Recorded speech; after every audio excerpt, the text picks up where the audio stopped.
Professor Indu Sukumar, Assistant Professor with the School of Economics.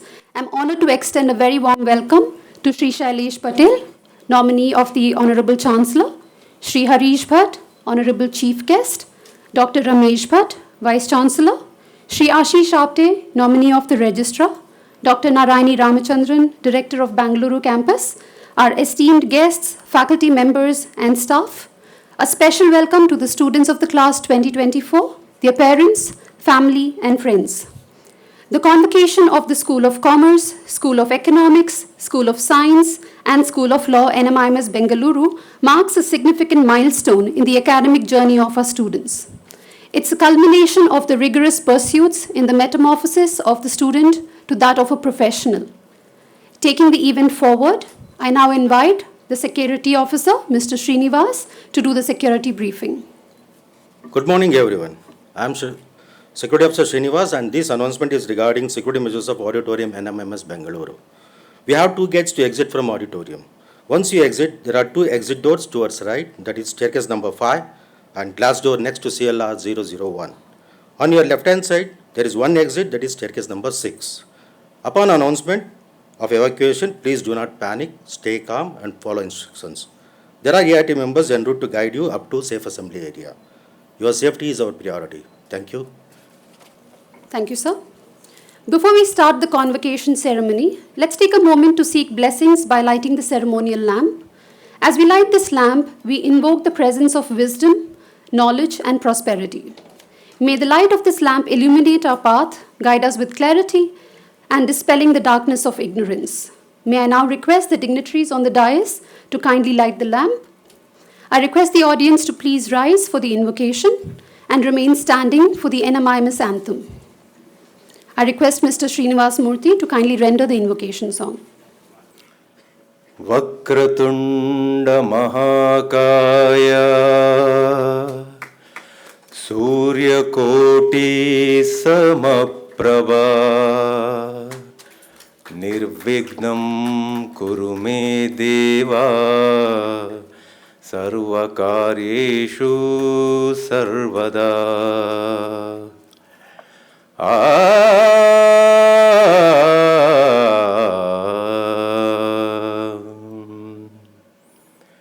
Ya Kundin Tusharahara Davala Ya Shubhrava Savrutha Ya Veena Varadanda Manditakara Ya Shveta Padmasana Ya Brahmachyuta Shankara Prabhrutibi Devai Sada Pujita Samam Patu Saraswati Bhagavati Nishesha Jadyapaha Nishesha Jadyapaha.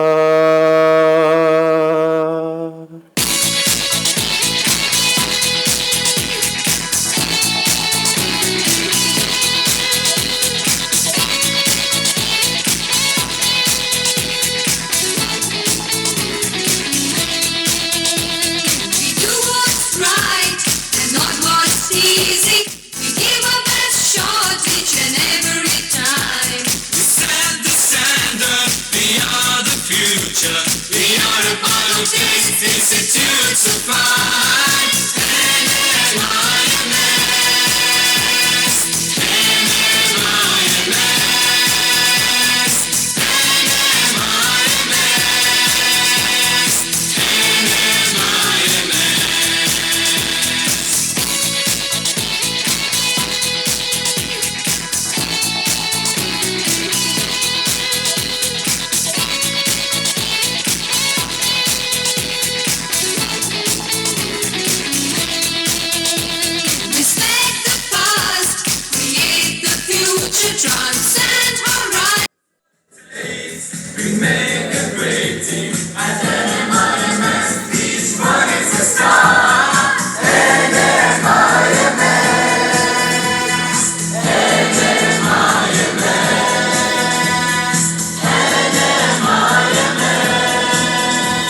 Thank you. Please be seated.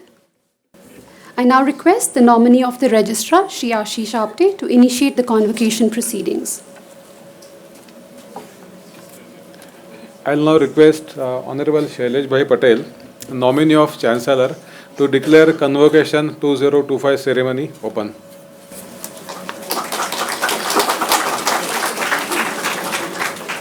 I declare Convocation Ceremony 2024 of NMIMS Bengaluru open. Thank you, sir. I request the nominee of the Honorable Chancellor, Shri Shailesh Patel, and Honorable Vice Chancellor, Dr. Ramesh Bhatt, to felicitate the Honorable Chief Guest, Shri Harish Bhatt.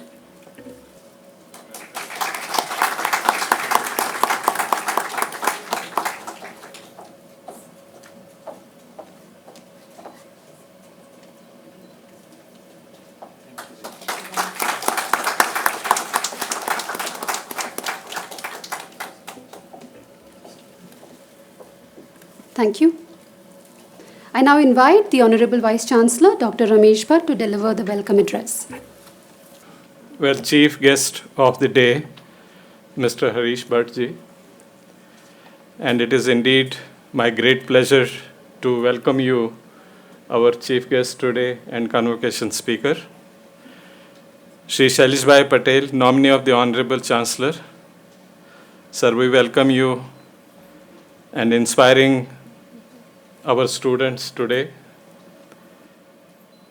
Mr. Ashish Apte, Controller of Examination, Professor Narayani Ramachandran, Director of the Bangalore Campus,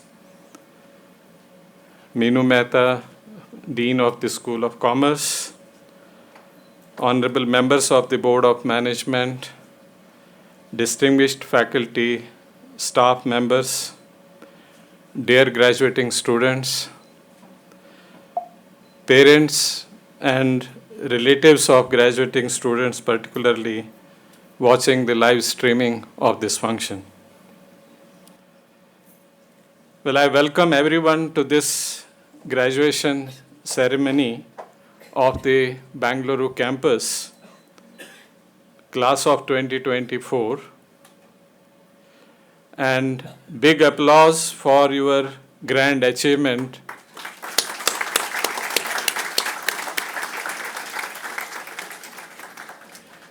And my heartfelt congratulations to all the students who are graduating today, and particularly all the students who are finding a place on this scholastic performance list of the campus. Well, it is a great honor for me to extend a warm welcome to our esteemed guest. 37 years ago, Mr. Harish Bhatt graduated from IIM Ahmedabad with the gold medal.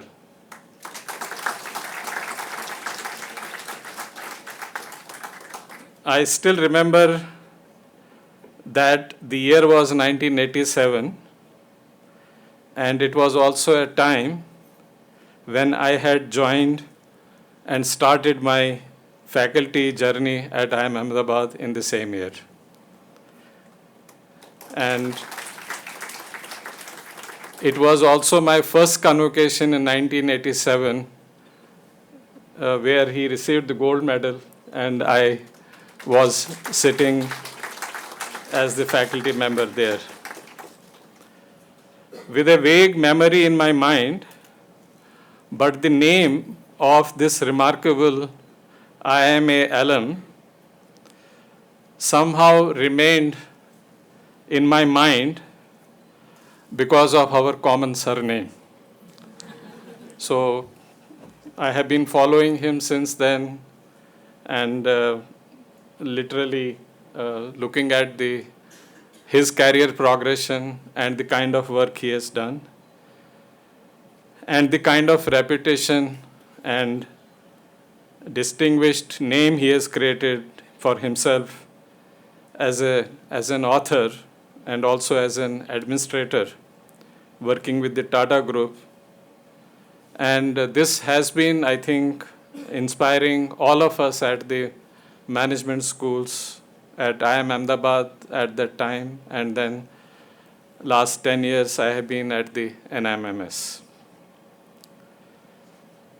The fact that his popularity primarily being an IMA alum and as an author, often when I used to visit the companies and I used to introduce them, I am Ramesh Bhatt from IIM Ahmedabad.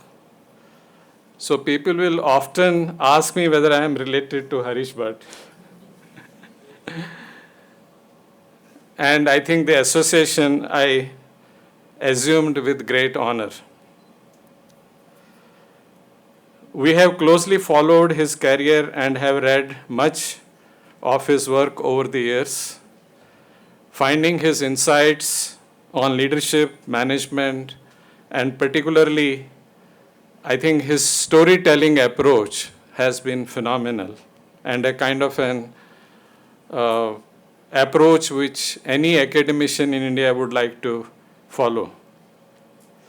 And it has been really inspiring. And therefore, it is my distinct pleasure to welcome him today. He embodies the very spirit of excellence, innovation, and pride that our institute instills in our students at NMIMS. I invite you all to join me in extending a warm welcome to our esteemed guest today.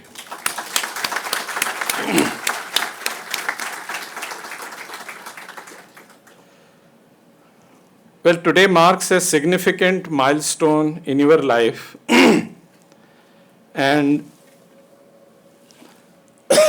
culmination of years of hard work and dedication and perseverance. Convocation time is also a time to reflect on the journey that has brought you to this stage. 3 years back, and I think my fellow students in law 5 years back, when you decided to join this extraordinary institution to explore and enrich yourself. Your parents must be delighted today, and NMIMS University gratefully acknowledges their contribution in making it possible for you to reach to this stage. Today you graduate from this university as an enriched person, and I'm sure that with outstanding achievements. ऐसा कहा जाता है कि हर अंत एक नई शुरुआत है. I think this is also a kind of a new beginning and new journey for you here onwards. Well, it also signals the start of a fresh and exciting chapter filled with infinite possibilities and boundless opportunities. We know that the future is unknown and also unknowable, but it is filled with limitless potential. The accomplishment today marks a successful and proud entry into your future endeavors. I am sure you will have incredible opportunities that will undoubtedly shape your future. So you must celebrate this momentous occasion with enthusiasm and optimism and embark on this new journey with courage and grace. As you embark on your journey, I extend my best wishes, hoping that each one of you find a feeling of contentment and pride in everything you do in future. I'm sure that your great efforts and achievements will help you achieve great things in life. Your credentials will take you to much higher places, and you will prove yourself and contribute to making the world a better place. But always remember that you graduate someone having gone through a very rigorous curriculum and after testing yourselves on many grounds, particularly attendance. During your learning journey, you engrossed yourself in exploring the process of analyzing the things, decision making, understanding the context, imbibing contemporary thinking, using the advanced technology, learning from the past, envisioning the future, and redefining and putting forward your value creating responses. Your training in critical thinking will help you to contemplate multiple diverse planes. Your ability to juggle between opposite thinking processes gives you an edge in delivering socially relevant solutions. Your inclusive approach and your commitment characterizes NMIMS University. Your training has helped you to imbibe an evolved communication strategy, focusing on visual, oral, written, and graphical, akin to something metaverse, to translate your ideas into reality. You have all the skills to develop unique syntax and language, not only to communicate your ideas to the others, but also to ideate and develop new concepts and effective solutions. You graduate someone today who understands the importance of collaborative processes and working with empathy. As you look forward to the future, it is important to remember the lessons you and we have learned and the experience that has shaped us. These experiences will guide you as you navigate the path ahead with all of its twists and turns. Always remember that wherever you go and whatever you do, your actions will be like your fingerprints, proof of where you have been and what you have touched. Your education here at Bangalore Campus has added value not only to your learning journey, but it has also added to the footprints of the university. I must say that you are going out in the world with excellent NMIMS credentials. So let us celebrate this moment together and take the first steps forward the future with courage, determination, and commitment to excellence.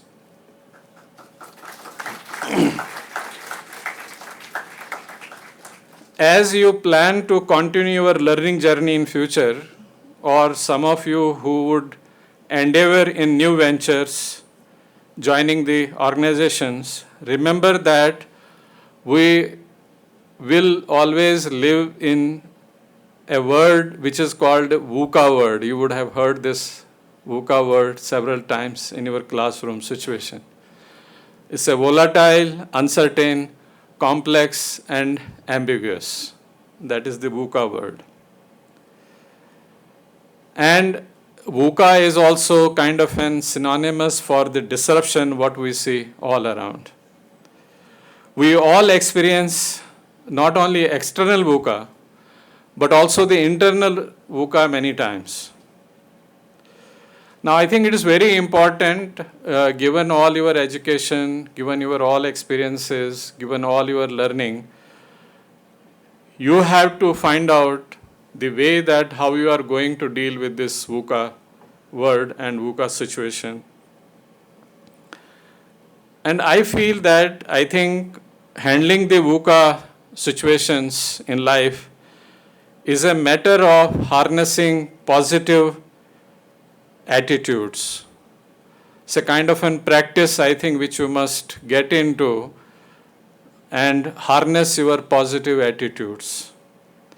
And there are 4 of them which I think I have found it very relevant, particularly in my daily life, my daily routine, and particularly going through the lots of disruption in the last several years.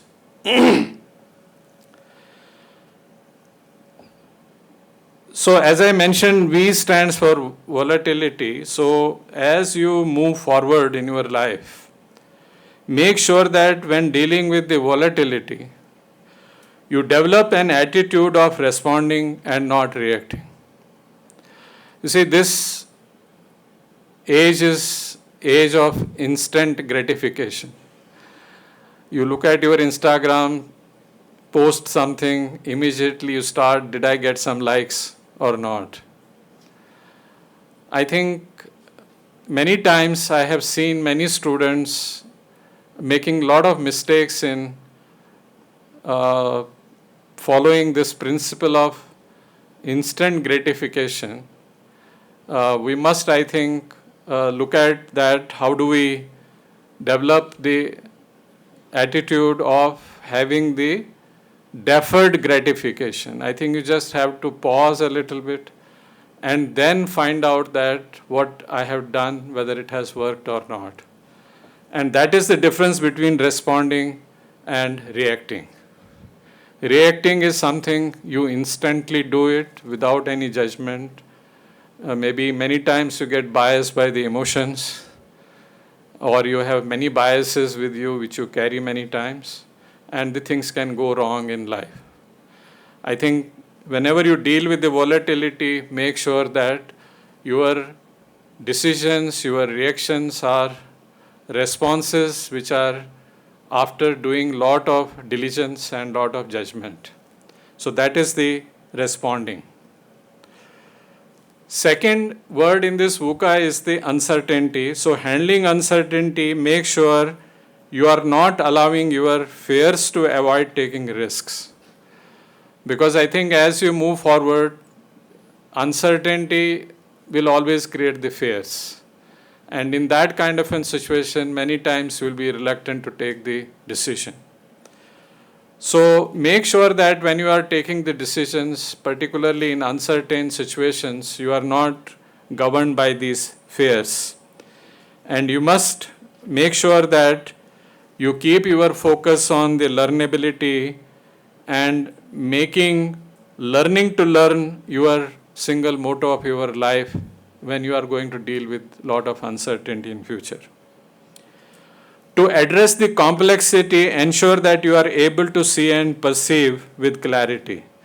Your critical thinking skills will help you link and develop and interconnect framework of critical variables in the real world to bring greater clarity. I think you must put your critical thinking skills at use when you deal with the complexity of the situation. And the last one, which is the ambiguity, make sure you spend some time on contemplation and meditation to quiet your mind enough to make meaning to handle the ambiguity.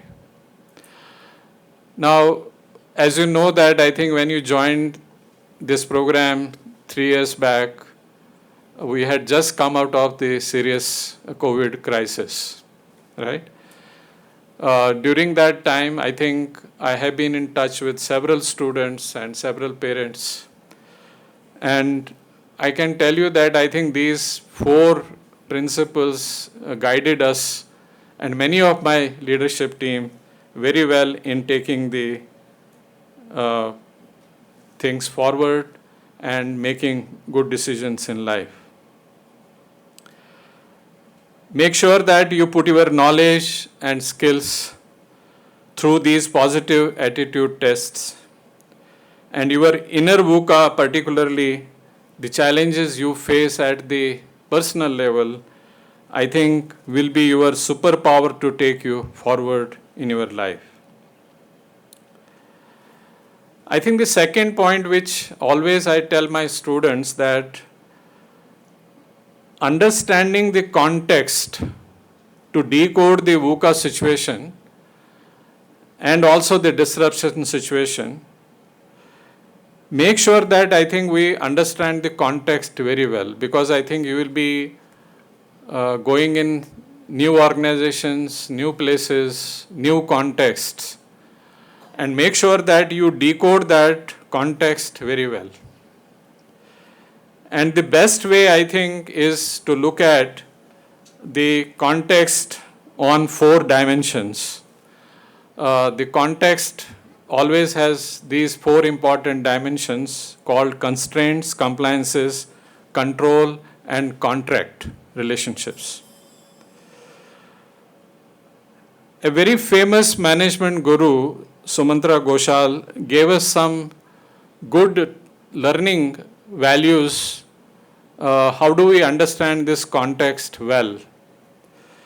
And he suggested that adopting an approach of stretch whenever you are faced by the constraints, ensure that you are adopting an approach of stretch instead of blaming the constraints in life.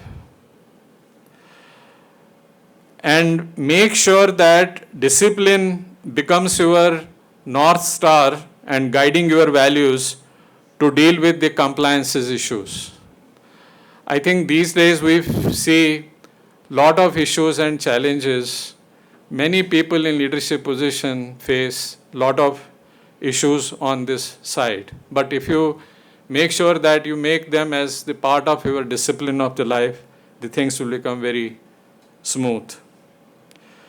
Supporting each other rather than focusing on a control-oriented approach. I think the teamwork, which is the other mantra which we need to follow, and develop the trust in our relationships rather than adopting the contract-based relationships, transaction-based relationships and contract-based relationships. Make sure that you build the kind of trust. And Sumantra Ghoshal argued that if you focus on these principles, you can establish a culture that nurtures growth, learning, and collaboration. And I have been always telling my leadership team at the university, at the schools, at campuses about this approach, and this has been a very strong guiding factor for us to take the things to the newer heights. I think the trust, which is, I think, the one very important element in this process, comes with a focus on teamwork and imbibing the concept of I am because we are. See, a few days back, I was watching a documentary called Playbook, A Coach's Rules for Life. And there is a first story which was impressed me a lot, was the story of a Doc Rivers, a basketball player who was turned into the coach, and how he used the metaphor of Ubuntu, which means I am because we are, to lead the team's success in winning the tournament. So if you, I think, have some time and opportunity to watch this Playbook, Coach's Rules of, I think it's something very embedded with lot of interesting management learning lessons. Because when you face the VUCA word and when you are in disruption, always remember that you are not alone. We are all together into it. So it is only that I am because we are will help you working in the teams. And I think if you talk, if you just, I have been talking to the recruiters, and the first point which comes at the top of their leadership qualities is whether the student is able to work in the teams. The first thing they test is the teamwork ability of the student. And I think the last point which I would like to make is on some words on the technology and particularly Gen AI, right? And I think these days, any time when you are having the functions and discussions, topics for seminars, I think the Gen AI topics is the most prominently discussed topic. I think the Gen AI technology and the way the technology is shaping is going to have the unfolding, is the kind of unfolding is happening, is going to have the dramatic impact on all walks of our life. But I think always remember that in your education you have studied type 1 error and type 2 error. Do you remember what is type 1 error and type 2 error? Now the Gen AI and the technology, the way it is coming up, there is a type 3 error happening now. So you have to add, beyond type 1 error, type 2 error, a third type of error which you have to add to your vocabulary. What is this type 3 error? Type 1 error is basically the false positive. When you incorrectly conclude that there is a significant effect when in reality it is not there. So then you make a type 1 error. So it's a false positive. And type 2 error is the false negative when we fail to detect a significant effect that genuinely exists. Then you make type 2 error. Now I think the way the Gen AI and the technology is becoming and getting penetrated in our lives and the way it is being projected, right? There is always this focus of looking at some big data set and trying to find out something out of it.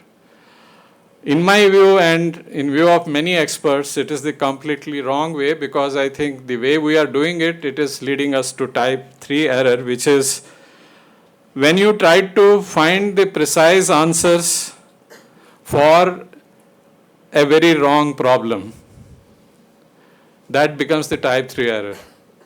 So what happens is that I think invariably, because the technology is there, you try to fit something without bothering about what is the real problem. What is the real problem which you want to address? I think it is creating a kind of an atmosphere and the kind of an situation, as I see the projects of many students, it is becoming a kind of an situation where you are just trying to use some kind of an technology or some kind of an tools or machine learning or AI without focusing on the problem, what the problem is. So make sure that when you go forward in using the technology, make sure that I think the great innovations like the way the IBM Deep Blue happened or the Amazon's various interventions happened which disrupted the market, or the way the Apple created a lot of innovative approaches, they were all, I think, looked from the problem first and then creating the solution for the problem, right? So make sure that in your life that you focus on identifying the problem first. And I think problem identification I see today major challenge and issue. Not people spending enough time on problem identification and then working out the solutions of those problems. I think the second important point about the technology is that there is always the people connect. So don't forget the people connect, and I would like to illustrate this point with the help of a scene from the sequel movie called Top Gun Maverick. I'm sure that it was a favorite movie some time back, and you would have watched this on Netflix or Prime Video. In that movie, I think towards the end, the Maverick is stuck behind the enemy lines, and all he has on hand to escape in an old F-14 Tomcat aircraft kind of a thing from the 1980s. So he is with this old F-14 stuck behind the enemy lines, and he is fighting against the 5th generation enemy aircraft. This old battering flying machine he felt has no chance to survive. So he had already almost given it up. And because he knew that he is technically outgunned by the enemy jets, and logically the DO should be, he and his co-pilot who is sitting behind him, they will be finished in no time now actually. But his co-pilot, I think, is very optimistic. and he reminds Maverick that Maverick, pilots make all the difference even in inferior machines.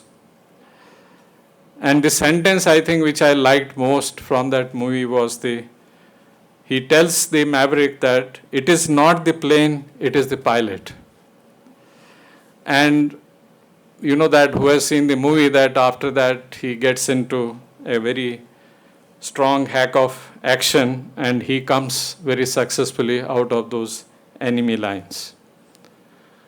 Which means that I think technology is important, but it is the people who are managing the technology, even with the inferior machines. Even if you have a computer which is not today GPU, but still you can run a lot of AI without GPU. So it is the pilot who is running that machine, I think. And in my suggestion to all of you will be that pilot in life and be the maverick in your lives. So on this Convocation Day, we fondly acknowledge the achievement of our students and our alumni and the future aspirations of our graduating students. I have been receiving a lot of good reports from the campus and great accomplishments which each one of you have earned during your stay at the campus, which has added a lot of accolades to the university. The one accomplishment and few, I think I'm just going to narrate some of them. One was the winning the first prize or the best, what I call the best poster award at a symposium in Mumbai at NMIMS on the research embedded learning by students of engineering. Congratulations to them. I think this is one of the best practices we are going to showcase to the our stakeholders in times to come, that the students also take the projects which are research embedded, and through that they create a lot of learning. Students from economics secured the first prize in inter-college events, so congratulations to them. Students from the School of Science excelled in data science competition, securing second place in WIDS Datathon and third place at a national conference. Great achievement. School of Law collaborated with Boston University to organize an international human rights conference. A great achievement. And also the School of Law achieved very good success in the moot court competitions. My promise to the students of law and School of Law stands till today. The day you are going to get into the JSEPS, Vice Chancellor's award of 1 lakh rupees is parked in my bank account for all the students to cherish. So I'm waiting for the day when you are going to get to the JSEPS, even the runners-up. School of Commerce organized an academic conclave with collaboration from very prestigious organizations. And my esteemed faculty colleagues, I know that engaged in very scholarly activities, meeting the research targets well on time, and publishing research papers, presenting in conferences, participating in faculty development programs, which is the kind of a core of our academic processes. Well, NMIMS is a 4-decade-old premier university in India. Our alums have made a significant mark in their businesses and in exploring many new entrepreneurial initiatives through self-exploration and collaboration, and by successfully implementing various approaches which have helped them to define the problem, find out what the problem is, and coming up with the solutions. Well, we continue to strive best, and our path is to reinvent ourselves and invent new things. We are determined to pursue our path of knowledge creation that is relevant and applied, helping society to know the unknown, demonstrating leadership, and meeting expectations in knowledge creation.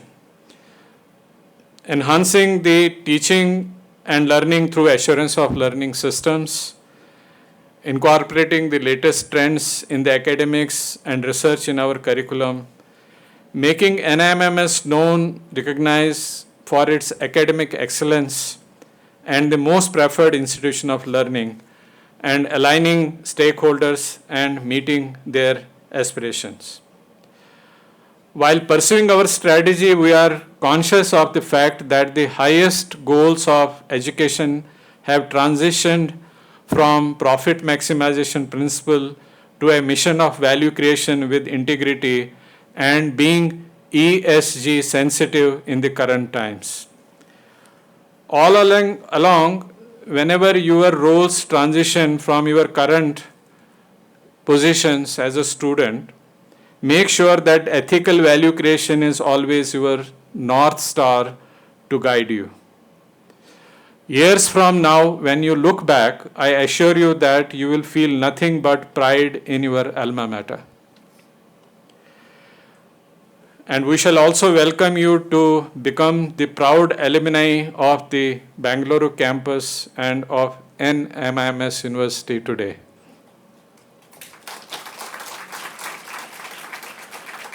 You may consider visiting us as frequently as you can, and I assure you that the faculty and staff will welcome you.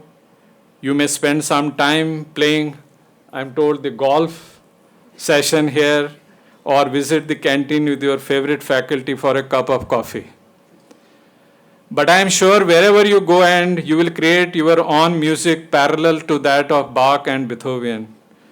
And you will make it a point to see sunset and sunrise once in a while.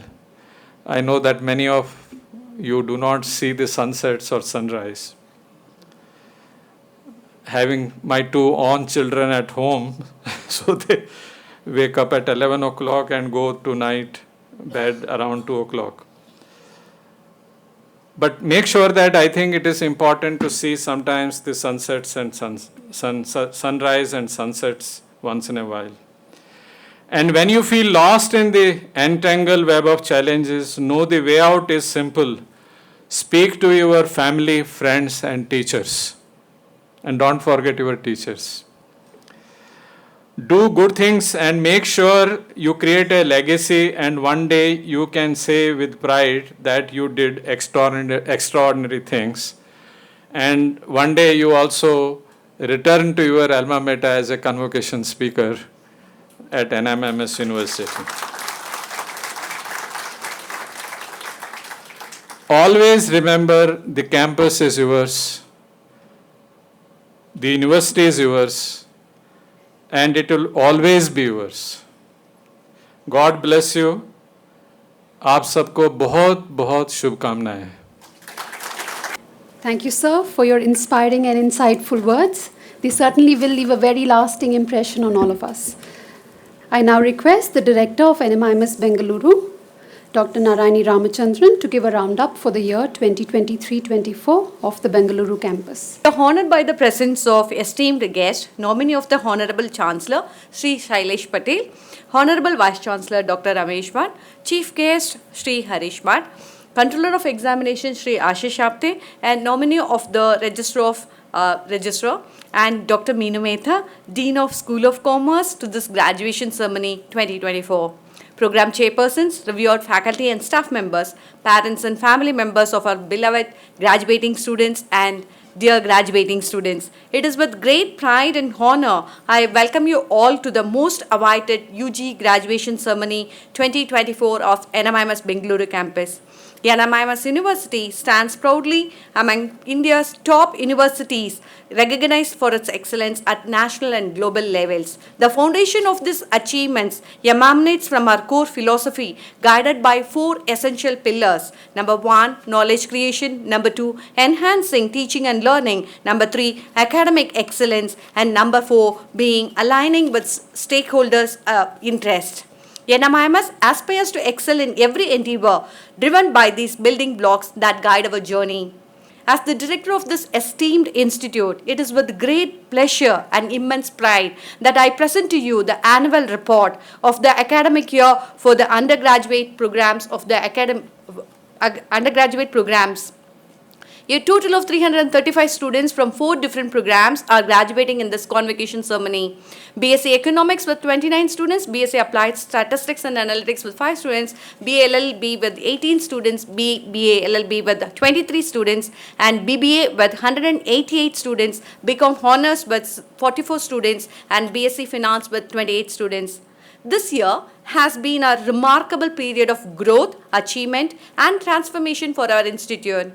Let us start by showcasing the achievements of School of Economics.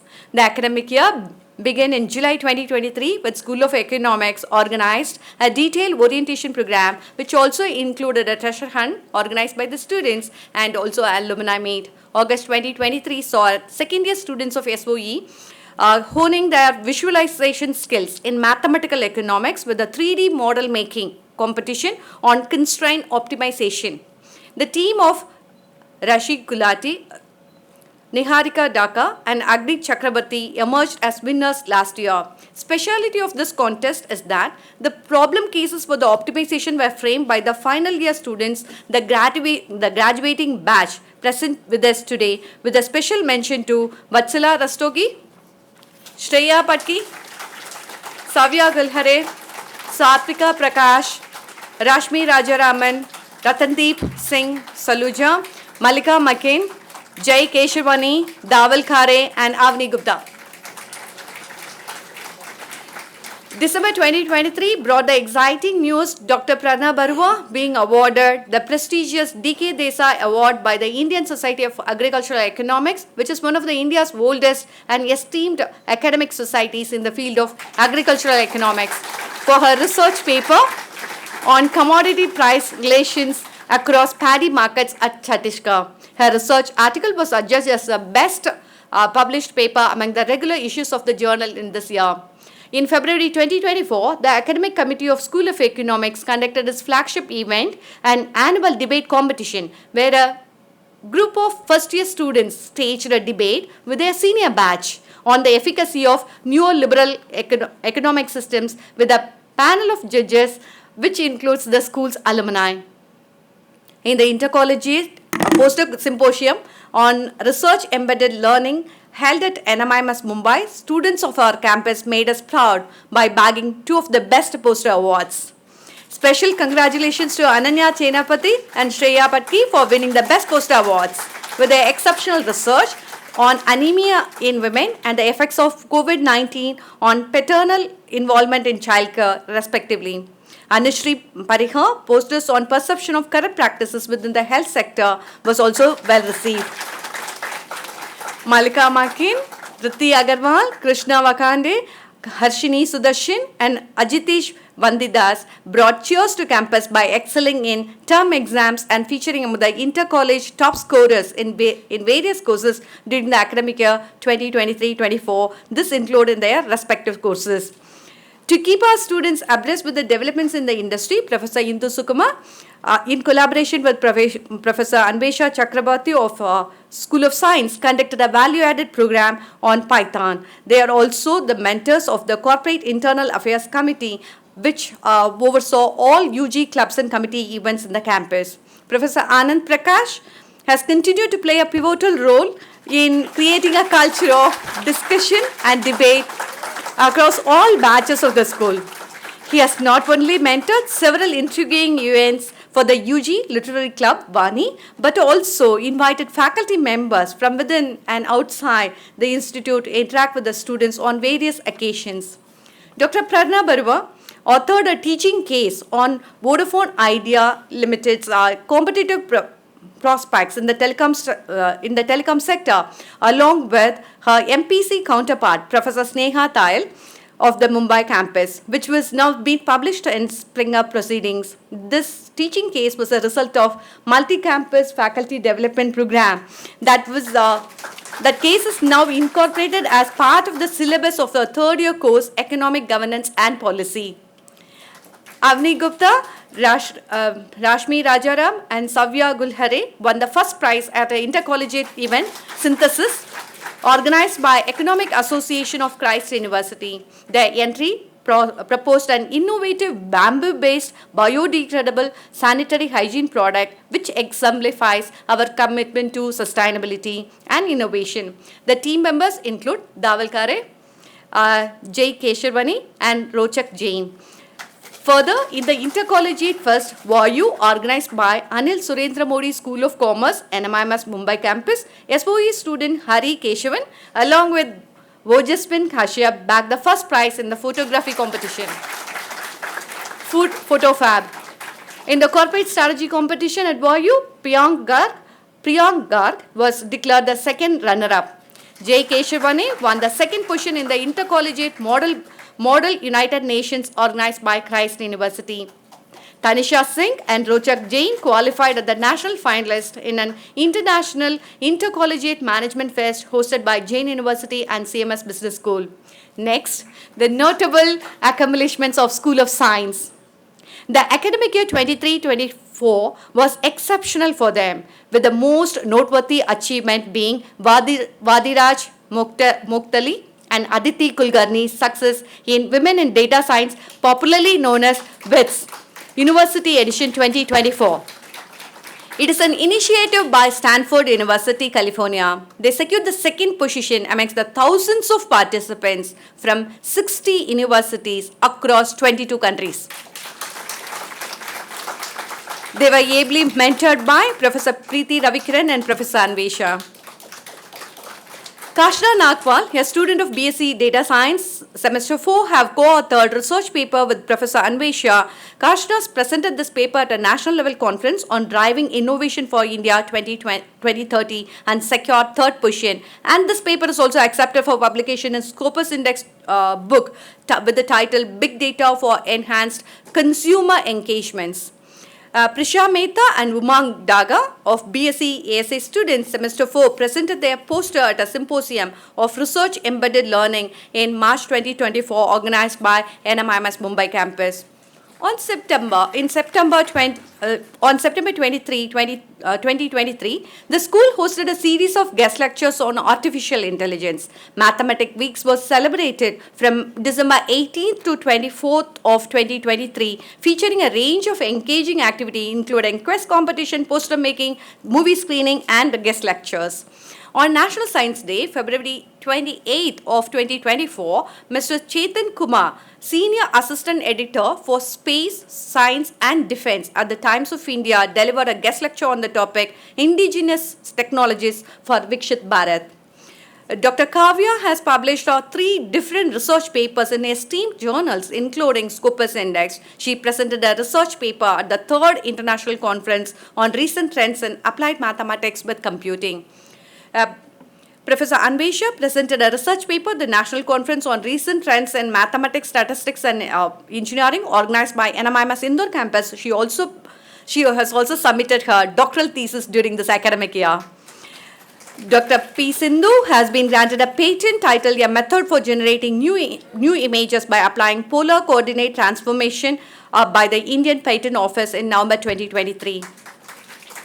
Now let me brief the achievements and success stories of School of Law at her campus, which has made remarkable progress in positioning ourselves as a premier institution for legal education. The year began with a prestigious global collaboration between Boston University School of Law and SoL NMIMS Bengaluru, where both the schools organized an international conference on the emerging global dimensions of human rights. Another key achievement was the hosting of Lawyers Roundtable 108th edition, boosting visibility and recognition for the School of Law. Our commitment to the ideals and justice and fairness was supported by the Karnataka State Legal Services Authority, where our legal service clinic was established and graciously inaugurated by the Deputy Secretary of Karnataka State Legal Services Authority. With the arduous planning, The maiden edition of Law Fest Solaris 2024 was organized with the participation from various law schools all over India and the presence of esteemed partners of law firms on campus to judge the several national level competition organized under a single banner. Expert panels on alternate dispute resolution on ESG and intellectual property rights were organized by the ADR committee, the Legal Aid Committee, the LILHR committee of the School of Law. It also hosted several distinguished professionals for guest lectures covering a range of pertinent legal topics ranging from startups, human rights, mergers and acquisitions. Dr. Tanmeet and Dr. Samragi co-edited an ISBN book exploring human rights, contemporary challenges and solutions, making it the first publication from NMIMS Bengaluru Campus, and the book was kindly released by our Honorable Vice Chancellor in the month of April 2024.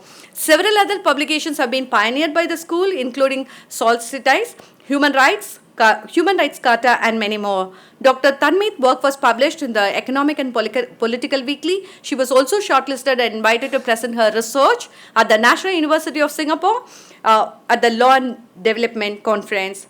Dr. Kush Karla also authored papers on several significant topics, along with authoring 9 different notable textbooks. Dr. Sayantani Datta was selected as a member of ADREF and invited to present her paper abroad, reflecting her expertise in intellectual property law. Dr. Samragi Sakrabarti, Dr. Muhammad Habib, Professor Ameya Sapre, Professor Ankita Kapoor also presented and published their scholarly inputs, thereby significantly contributing to the academic excellence of NMIMS School of Law. We are also immensely proud of our students' outstanding achievements, which exemplify their dedication and passion for legal studies. Parishk Jain was selected for the prestigious WIPO Summer School on Intellectual Property in Geneva. The team of Anishka Balir Singh, Ankit Patola and Tarun Dongne brought laurels by clinching the winner's title at the 3rd AUAP JLU International Moot Court Competition 2024.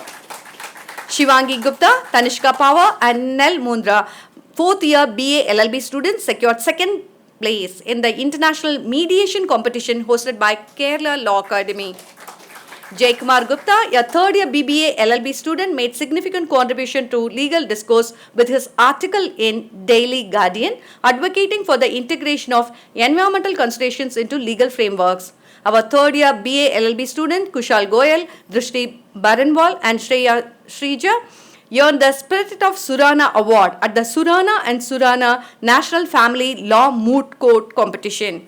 Additionally, a team comprising of Sinmay Patki, Darshi Sarma, Sara Azad and Nidhi Kale achieved the runner-up position in the National Legal Case Study Competition at Christ University.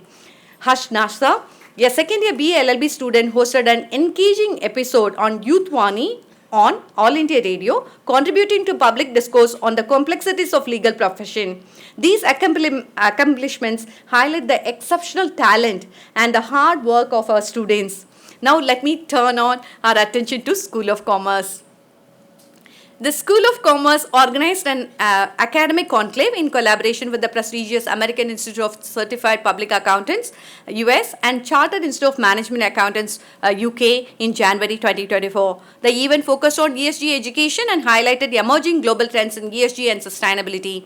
AICPA and SIMA have collaborated with us to host a one-day workshop on leadership and communication. SoC faculty members, beyond publishing research papers, they have also played an active role in corporate training programs. Professor Dilip Menon offered a training programs to professionals from ICICI, Dakshin Bihar Gramin Bank, Himachal Gramin Bank on the topics like customer experience and relationship management in the insurance business, as well as introduction to branch leadership and wealth management and credit. Dr. Deepthi Patel provided training to corporate from Credilo Financial Technologies Private Limited, sharing her expertise on leading a high-performance team and personal and managerial effectiveness. Professor Basavaraja offered training to ICICI Bank professionals on business lending program. Some notable research works from faculty members of School of Commerce are Dr. Avantika Rajoria published a book chapter titled Determinants of private investors' behavior in sustainable investing. Dr. Kavita Desai contributed a book chapter to the Scopus Index journal, Artificial Intelligence and Transforming Digital Marketing. Additionally, she published Springer Journal, a research article titled Universal Access to Internet and Sustainability, Achieving the UN's Sustainable Development Goals. Dr. Shreya Chakravarti published in an article in the World Journal of Management and Economics. Dr. Deepthi Pathak published several research papers with the Emerald Publishing and also in the Journal of Organizational Change Management and International Journal of Emerging Markets. Professor Dilip G. Menon published the journal article in Springer Proceedings in Business and Economics. 4 of our faculty members, Dr. Tanaya Majumdar, Dr. M. Revati, Dr. L. Leena George from the School of Commerce and Dr. Kavya from the School of Science have received their doctoral degrees in the academic year 2023. Well done and congratulations.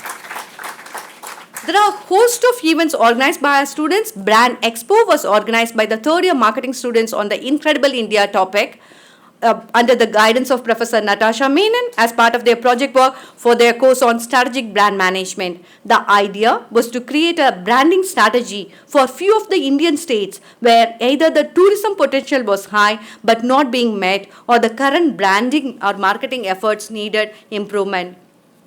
Let me move on to briefly about the student achievements.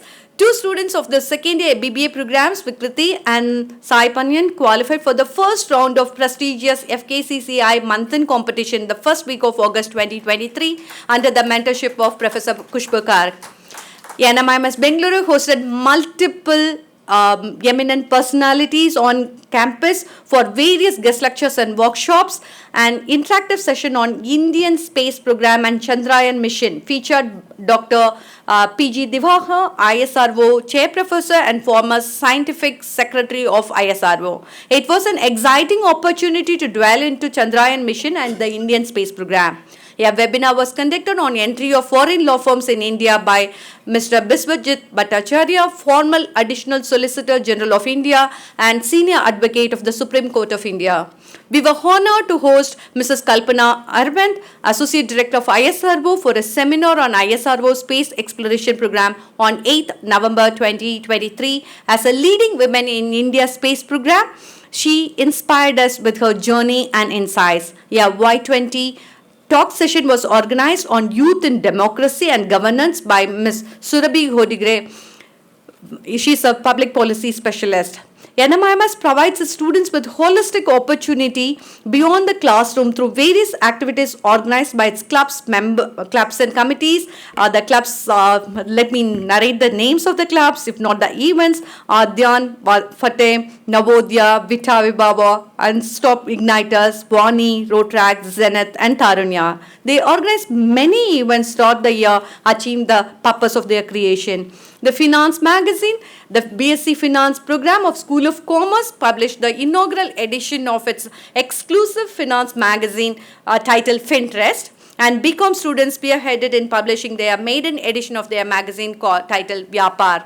The School of Commerce has constituted the Student Council, which has been very active and has been part of various initiatives on the campus. To summarize, NMIMS Bengaluru has shown remarkable progress in campus placements, extracurricular and co-curricular activities through clubs and committees, international and professional collaboration, and so on. Each of these accomplishments underscores the dedication, hard work, and brilliance of our students and faculties and staff who strive for excellence in all their pursuits. Today, this auditorium is illuminated by the presence of so many guiding lights of our NMIMS University who have played a vital role in shaping the journey of our students. Your guidance, wisdom, and unwavering support have been instrumental in molding our graduate students into who they are today. The year 2024 stands out as a milestone marked by numerous laurels and significant achievements that reflect our continuous growth and excellence. Today, as we gather here for our convocation, we celebrate not just the success of the past year, but also the potential and promises we hold for our future. Thank you.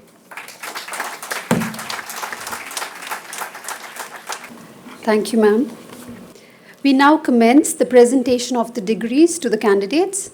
I request the nominee of the Honorable Chancellor, Shri Shailesh Patel, Honorable Vice Chancellor, Dr. Ramesh Bhatt, and the Director, NMIMS Bangalore Campus, Dr. Narayani Ramachandran, to come forward for handing over the degree to the graduating students. I now invite the Program Chairperson from the School of Economics, Dr. Prerna Borua, to present the list of graduating students to the Honorable Nominee of the Chancellor. Nominee of the Honorable Chancellor, I present to you these candidates, including those permitted in absentia, who've been certified after examinations to be duly qualified to receive the BSc Economics degree. Astha Mahajan,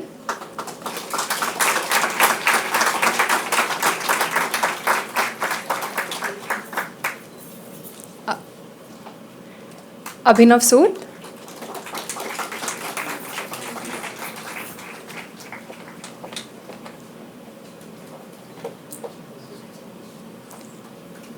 Ananya Senapati,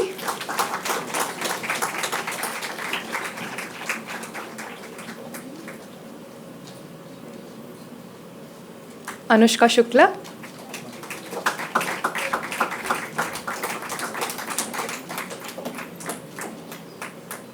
Anushri Parihar,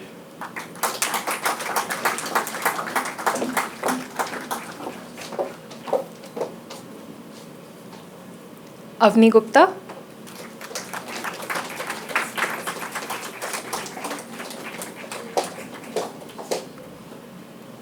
Dhawal Khare,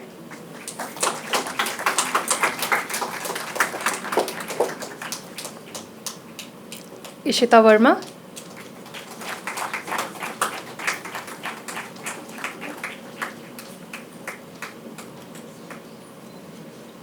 Jai Kesarwani,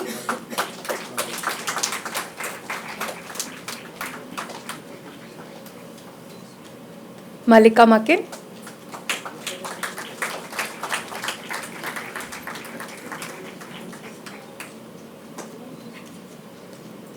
Ojaswin Kashyap,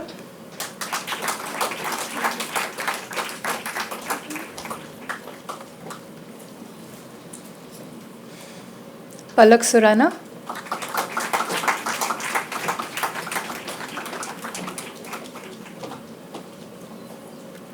Purvi Gupta,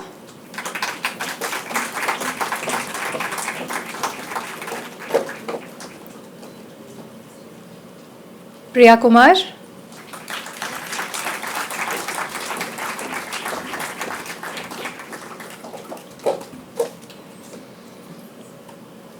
Priyangarg,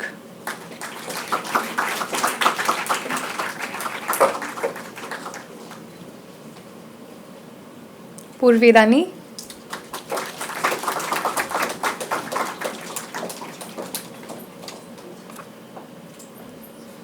Rashmi Rajaram,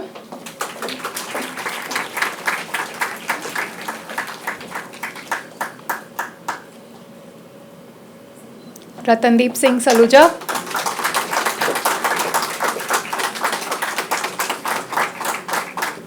Rikin Furia,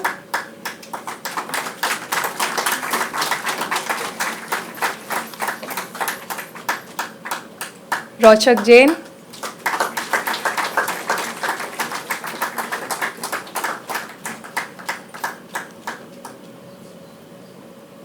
Satvika Prakash,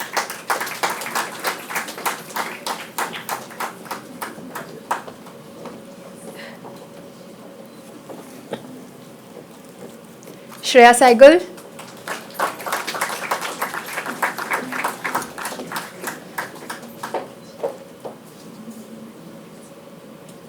Simran Bhatia,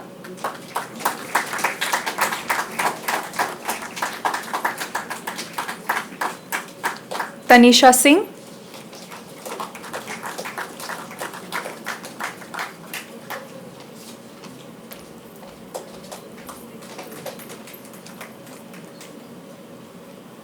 Vaibhav Joshi,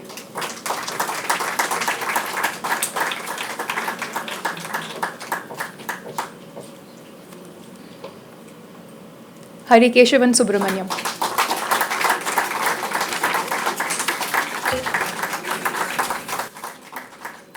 I I now request Professor Anvesha Chattopadhyay, Chairperson BSc Applied Statistics and Analytics, to kindly take over for further proceedings.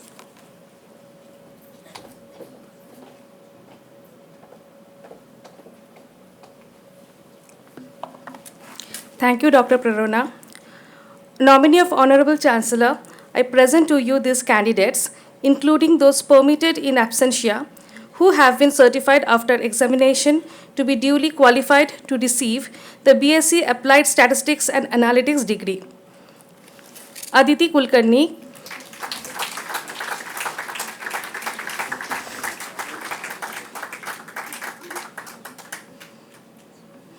Prisha Mehta,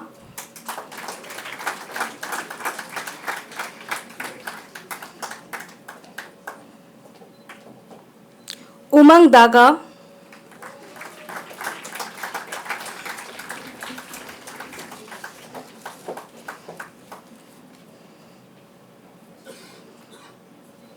Fadiraj Mokhtali,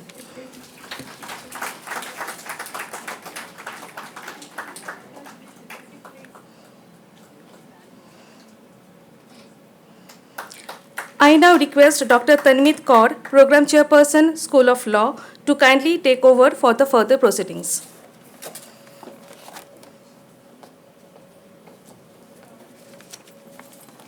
Thank you, Professor Anvesha.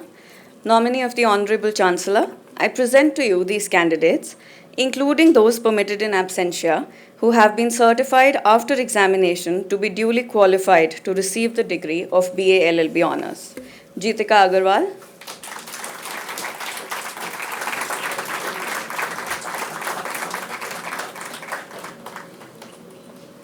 Haripriya,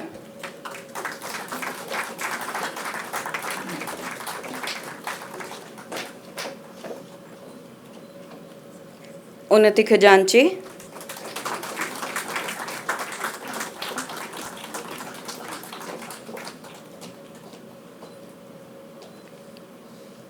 Ashish Kumar,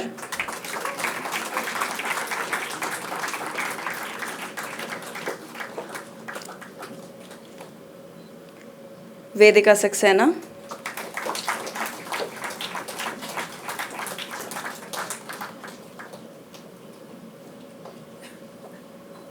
Mayank Shekhar,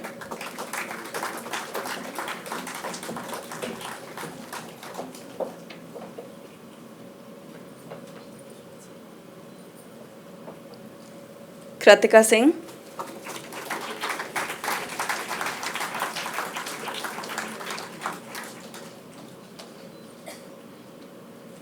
Rebecca Singh,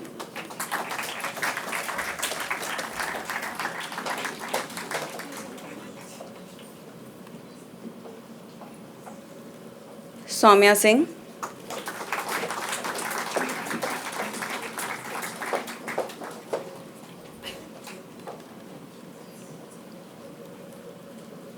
Pranati Sinha,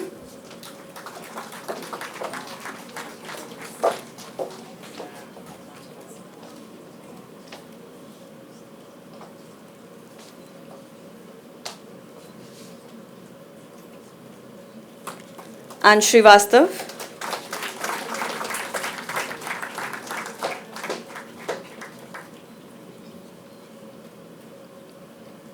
Isha Tripathi,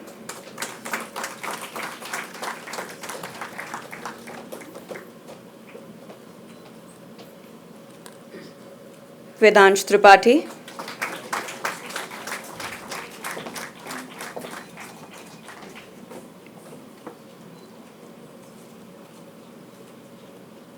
Vedika Verma.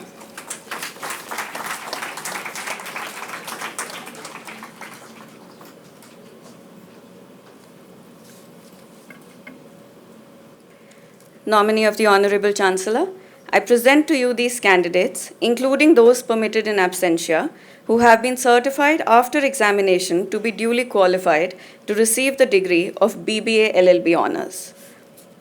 Priyanshi Benwala,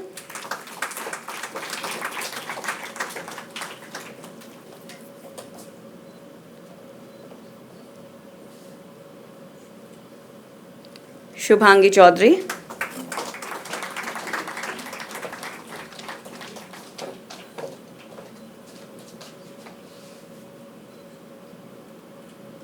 Isabel John,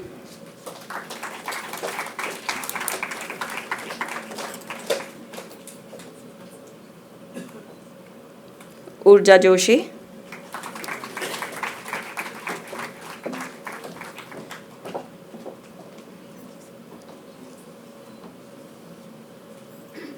Sakshi Kathuria,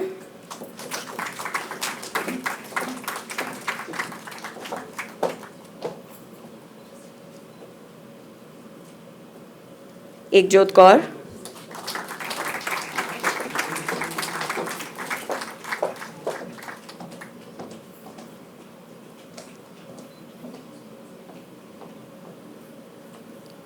Sean McDonald,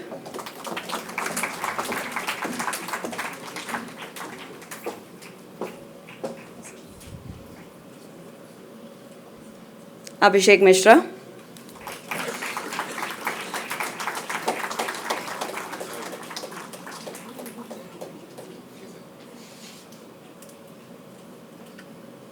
Parichaya Reddy,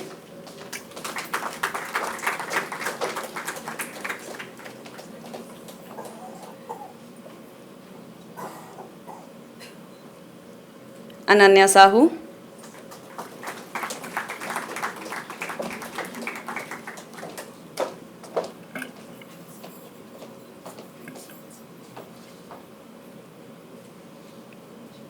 Trishit Kumar,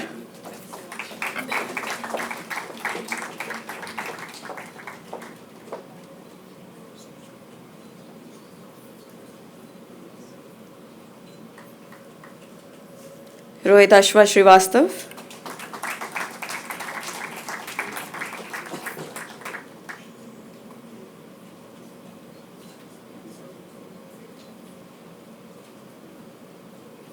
Saran Shukla,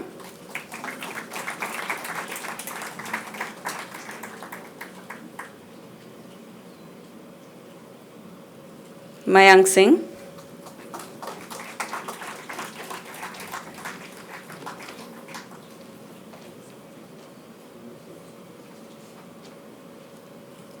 Ayan Sinha,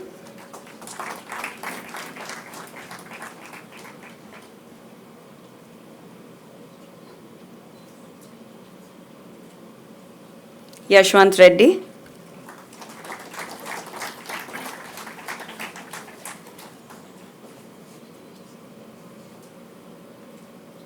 Ragma PK.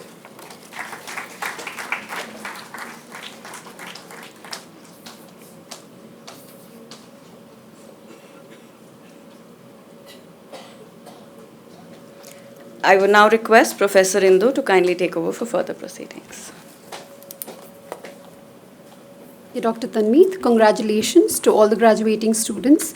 I now invite the Director, NMIMS Bangalore, Dr. Narani Ramachandran, to announce the Dean's list. I also invite the Chief Guest, Shri Harish Bhatt, to present the certificates to the students, and the Honorable Vice Chancellor, Dr. Ramesh Bhatt, to kindly join them on stage. It's my privilege and a moment of great pride to share with the audience our achievers who have made it to the prestigious Dean's List in each school. Beginning with the School of Economics. Shreya Patki,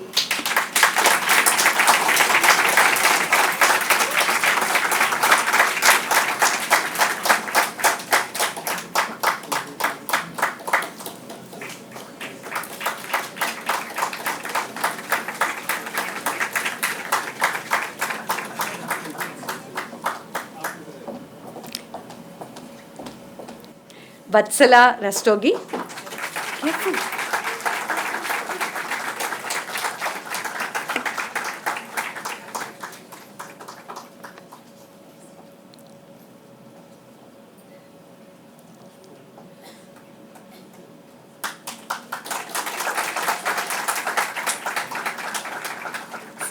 Savya Vilhare,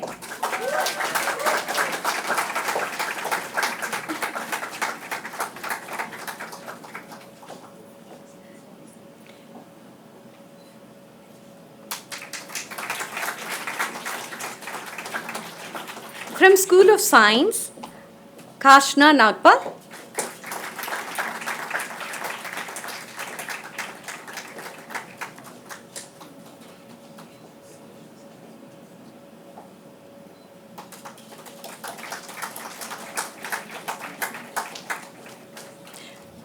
From School of Law, Soumya Vats.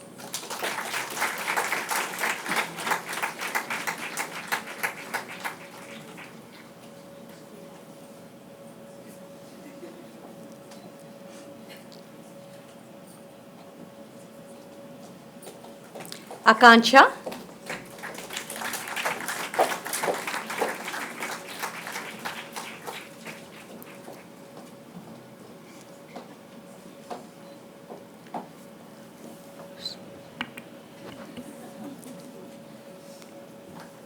From BBA LLB Honours Degree, Dhriti Bole.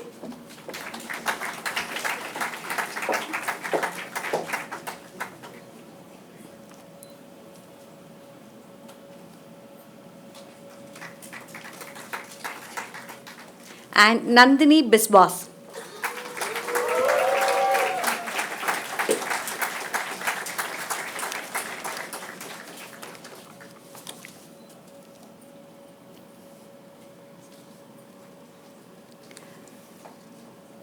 May I now request Dr. Meenu Mehta to please join the dignitaries on the dais to award the students from the School of Commerce who made it to the Dean's List, while Chief Guests commemorate them. Now I'm reading out the winners who made it to the Dean's List from School of Commerce BBA program. Rachit Jain.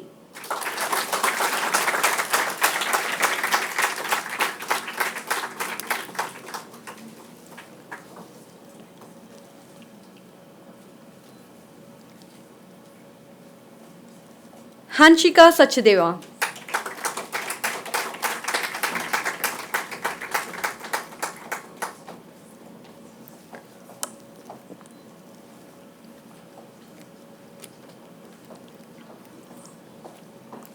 Aman Pandey.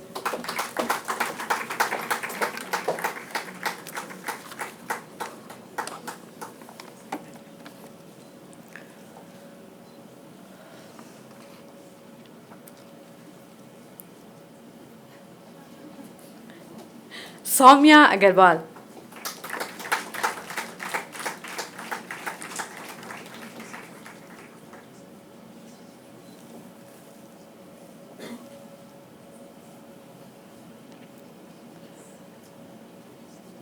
Nidhi Lohia.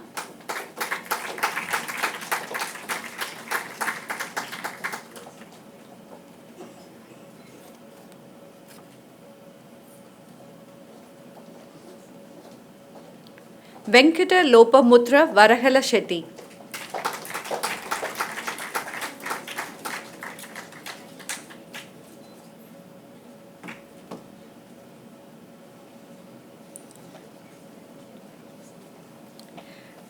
Sashi Shri Saujanyaka Bhavya Papu. Bhavya Rapu.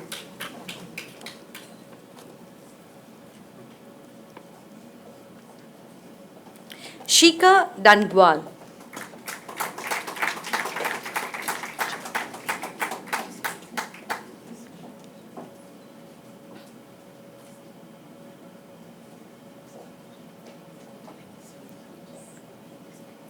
Shubham Ranjan.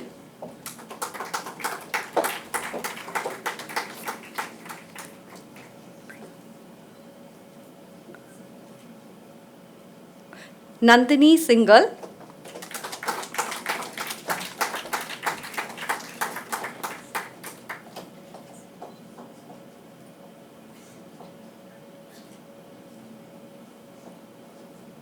Raunak Rati.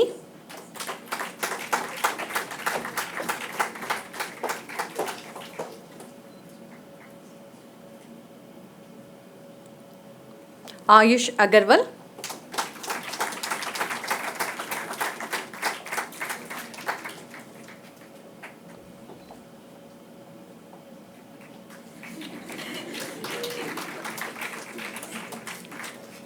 Ruheen Nagpal.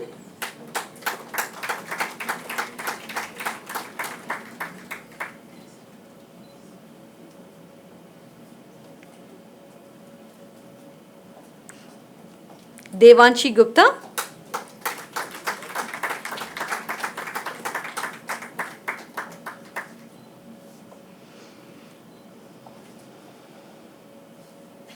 Kriti Sharma.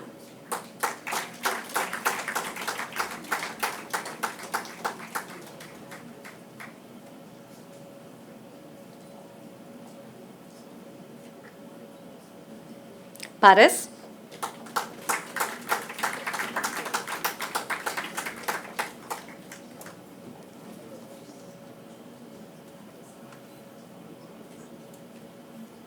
Aryan Malhotra.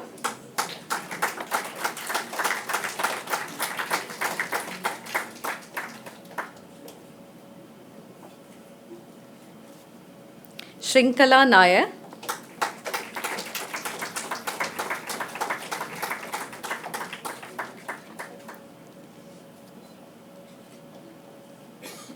Kushi Goel.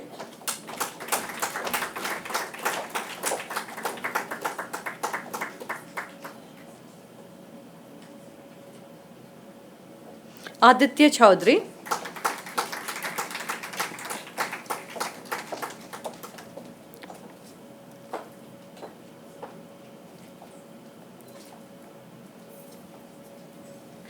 From the Bachelor of Commerce, who made it to the Dean list are Sabari Mayurnath,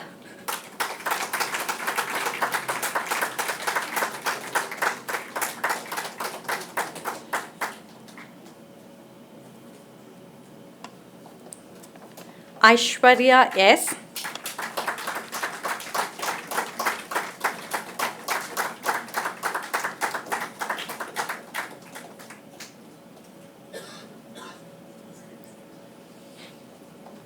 Yash Pratap.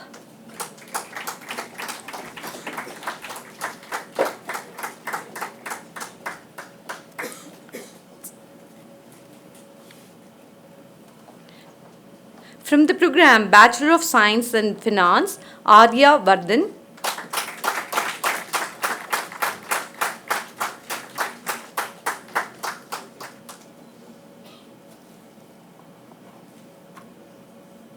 Arnav Kapoor.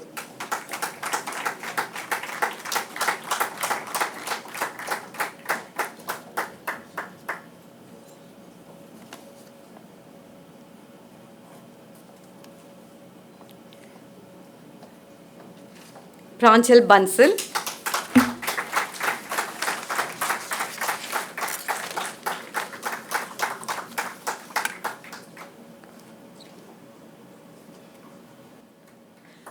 Let us put together to applaud the stellar graduate students who made it to the Dean's list. Thank you, sirs, and thank you, ma'am.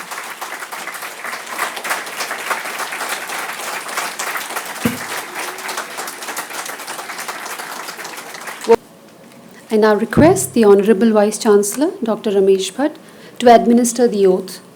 Once the degrees are conferred to the graduating students by the nominee of the Honorable Chancellor, all graduate students are required to stand up, bow, and accept the degrees and say aye.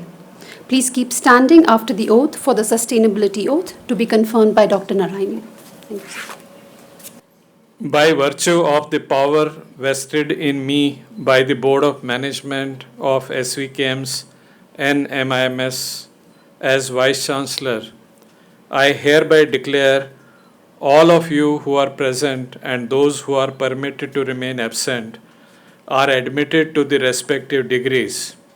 I hereby charge you to uphold the dignity and the value of the degrees awarded to you by this university in your life and profession. I may now request a nominee of the Honorable Chancellor to confer the degrees. I hereby confer the degree.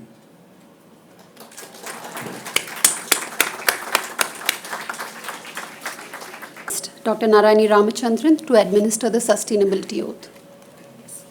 I say I, Narayani Ramachandran, you all.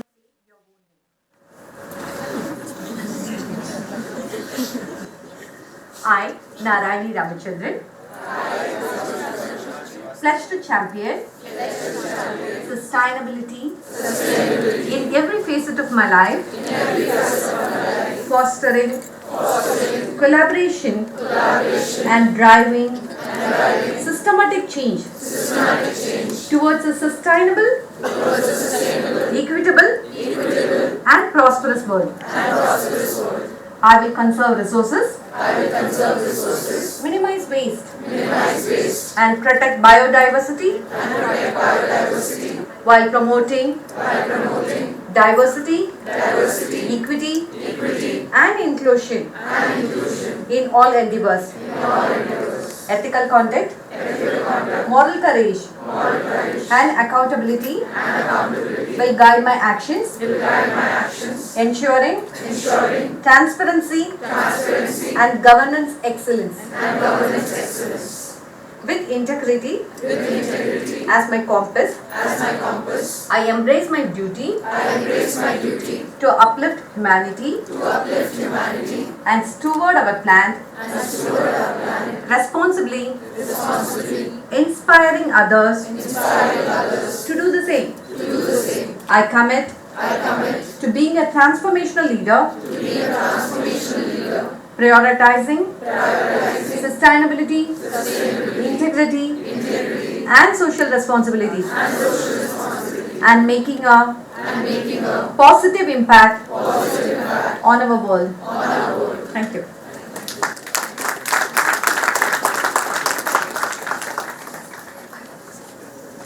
Thank you, ma'am. Please be seated, everyone. I now request the nominee of the registrar, Shri Ashish Apte, to present the register to the register of the graduates to the nominee of the Honorable Chancellor, Shri Shailesh Patel.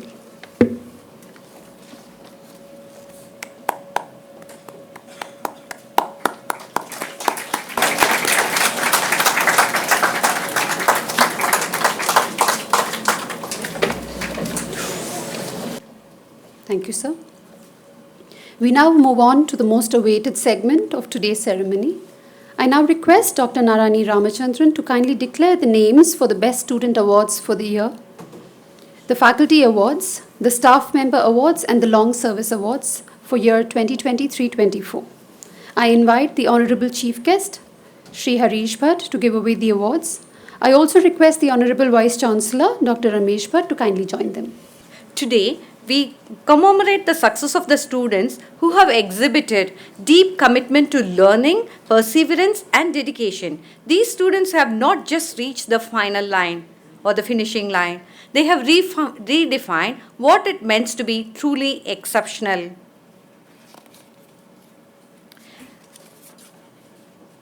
From the School of Law, we have the winners, and let me first go ahead with the School of Law faculty members who have been behind this particular success. Teaching Excellence Award goes to Dr. Tanmeet Gar.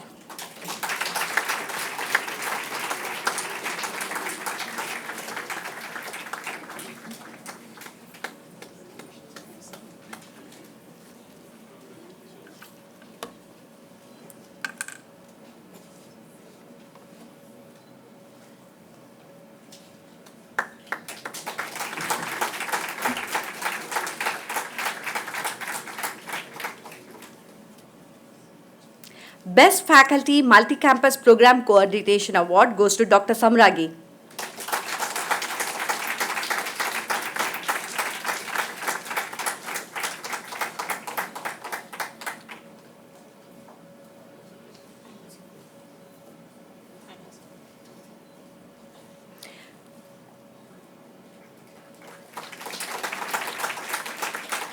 From School of Economics, Teaching Excellence Award goes to Professor Anand Prakash.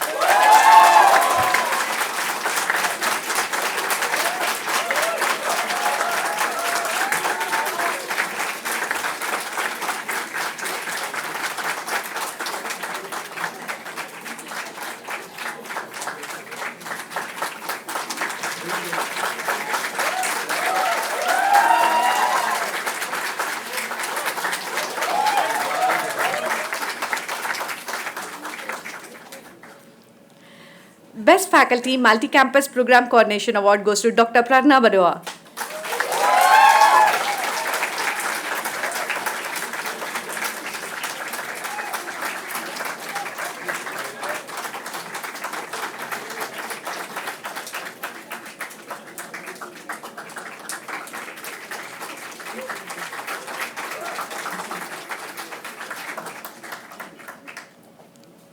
From School of Science, Teaching Excellence Award goes to Professor Anvesha Chattopadhyay.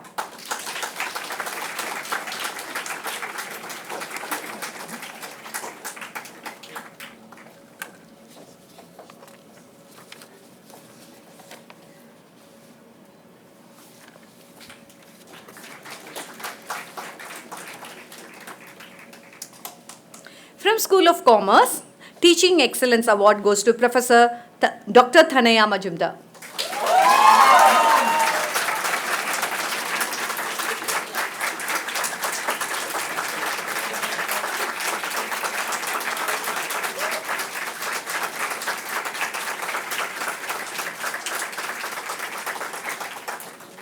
Best Faculty for Multi-Campus Program Coordination Award goes to Dr. Deepthi Patak.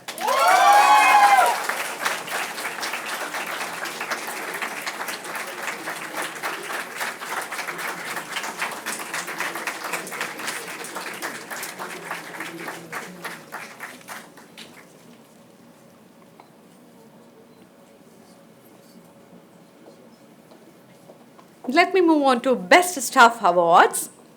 The Best Non-Teaching, Best Administrative Staff Award goes to Mr. Srinivas Murthy.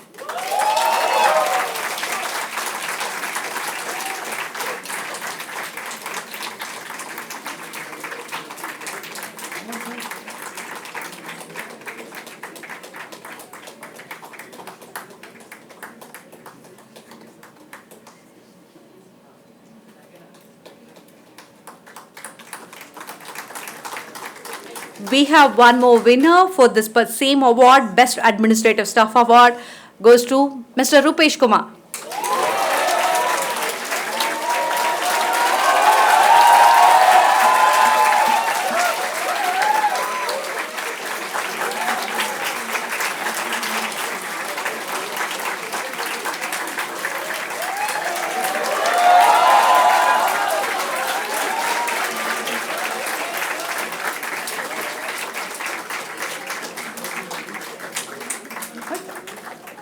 All the best, sir.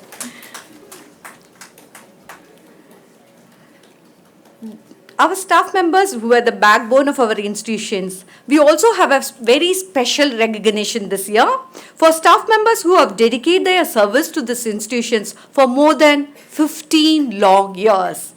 And they've become part and parcel of NMIMS Bangalore Campus. The Long Service Award goes to Mr. Rajesh.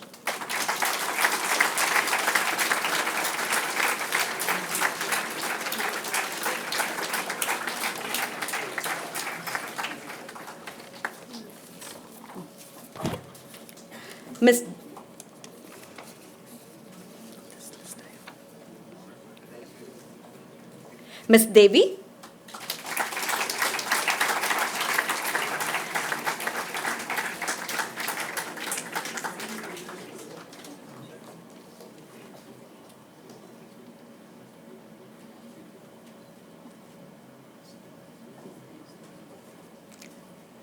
Mr. Vasanta.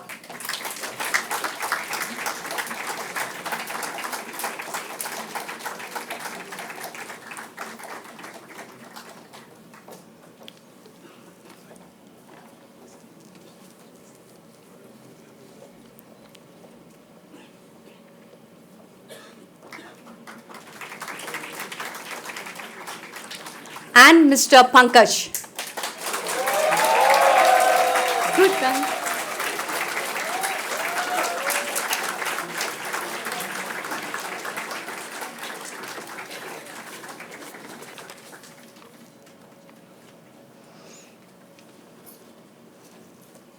Now let us celebrate the success of the students who have not only reached the finishing line but also go on beyond. From the School of from the School of Economics, Jay Keshavani has been adjudged as the all-rounder.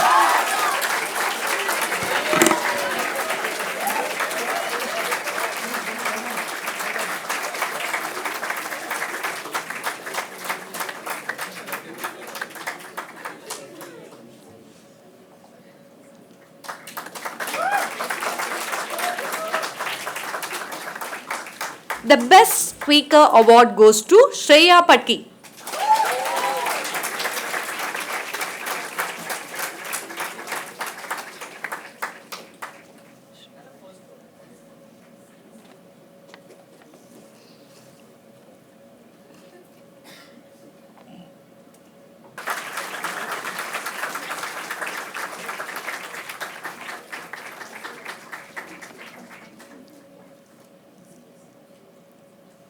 The Best Organizer award goes to Ratandeep Saluja.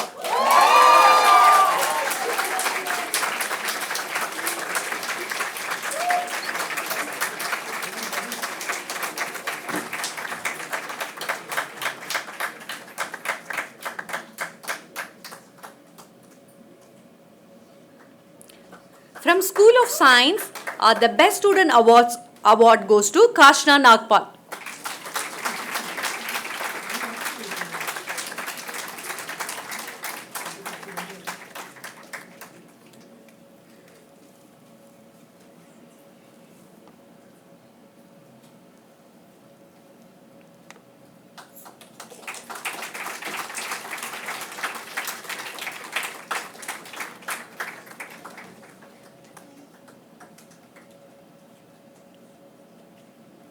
Special Achievement Award goes to Aditi Kulkarni and Vadiraj Kokadi.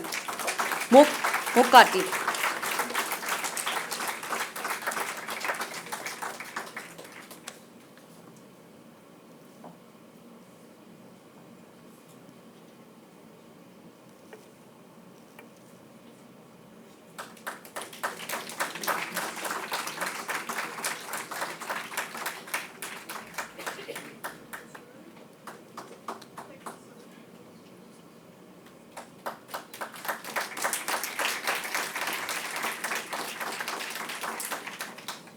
From the School of Law, the Best Student Award goes to Urja Joshi.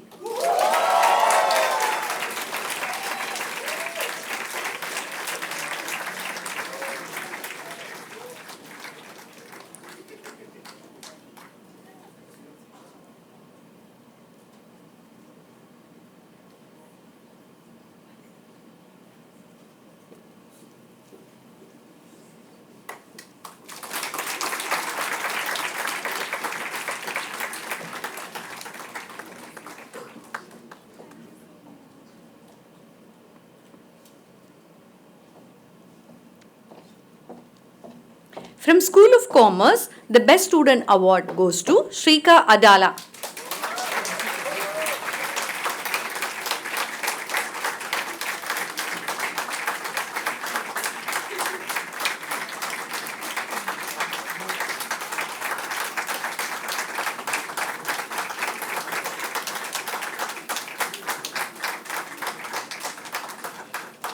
From BCom Honors Program, Best Student Award goes to Sabari Mayurnath.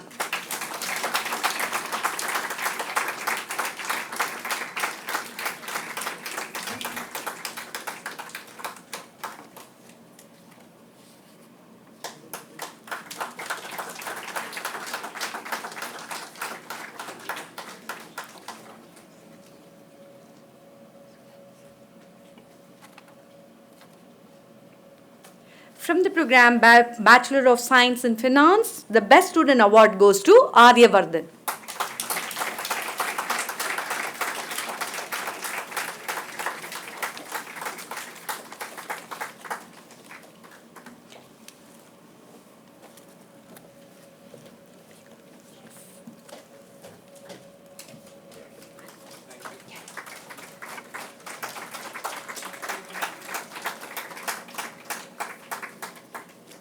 Thank you, ma'am. Thank you, sirs.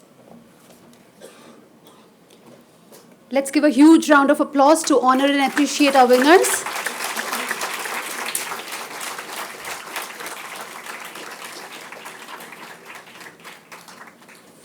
Ladies and gentlemen, it's my distinct honor to introduce our esteemed chief guest, Shri Harish Bhatt. With an illustrious career spanning 36 years at the Tata Group, Mr. Bhatt has been a cornerstone in shaping most of the iconic brands in India, including Tanishq, Titan, Fast Track, and Tata Tea. Serving in various senior roles, including brand custodian at Tata Sons, managing director and CEO at Tata Global Beverages, and chief operating officer at Titan Company, he has made an indelible mark on the corporate world.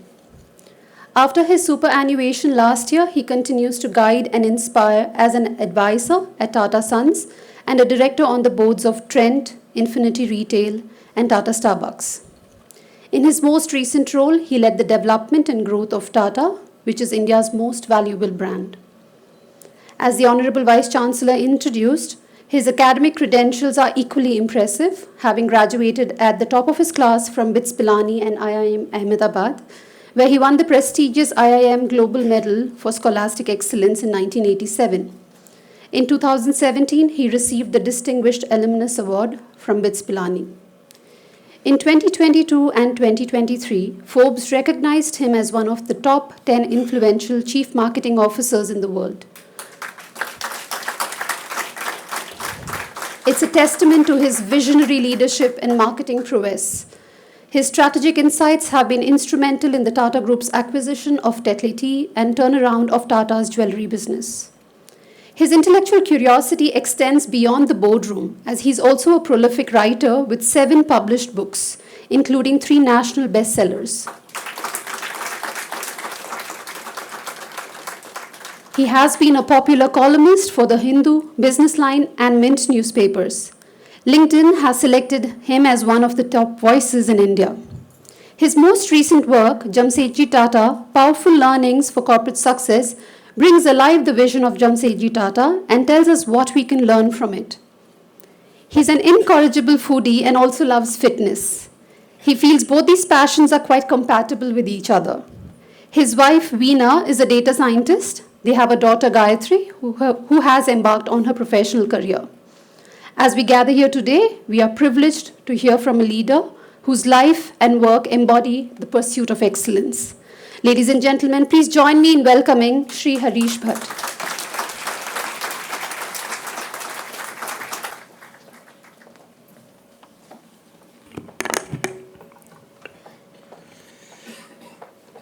Respected Mr. Shailesh Patel, nominee of the Honorable Chancellor, Dr. Ramesh Bhatt, Vice Chancellor, Dr. Narayani Ramachandran, Director of NMIMS Bangalore Campus, and Mr. Ashish Apte, Controller of Examinations, members of the faculty, staff, parents, and all invitees who are gathered here today, and in particular, all the students who are present here at this convocation ceremony. It is my great privilege to speak at this convocation for the undergraduate students of NMIMS Bangalore. Ever since the time I was in college, NMIMS has been and continues to be one of the most reputed universities in our country. And I was amazed to hear that there are now 17 schools that NMIMS has sponsored across various campuses. All of you should feel very proud. Your university's very creditable rankings year after year, including in this year's NIRF, including in the FT rankings. These are testimony to the excellence that you have nurtured over the years. And it was I was very impressed listening to your Vice Chancellor and to the Director of your campus talk about the many accomplishments that the university has achieved. So first and foremost, please accept my heartiest congratulations on such a fine institution. I would also like to congratulate all of you, all students who are graduating at this convocation. You have studied, so you have been awarded your degrees.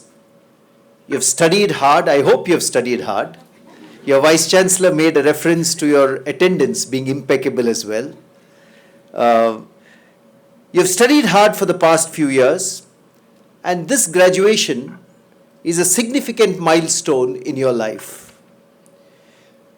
You are fortunate and privileged to have studied in one of the finest institutions of our country, and I am sure that the education that you have received here has provided you an excellent launchpad for your future.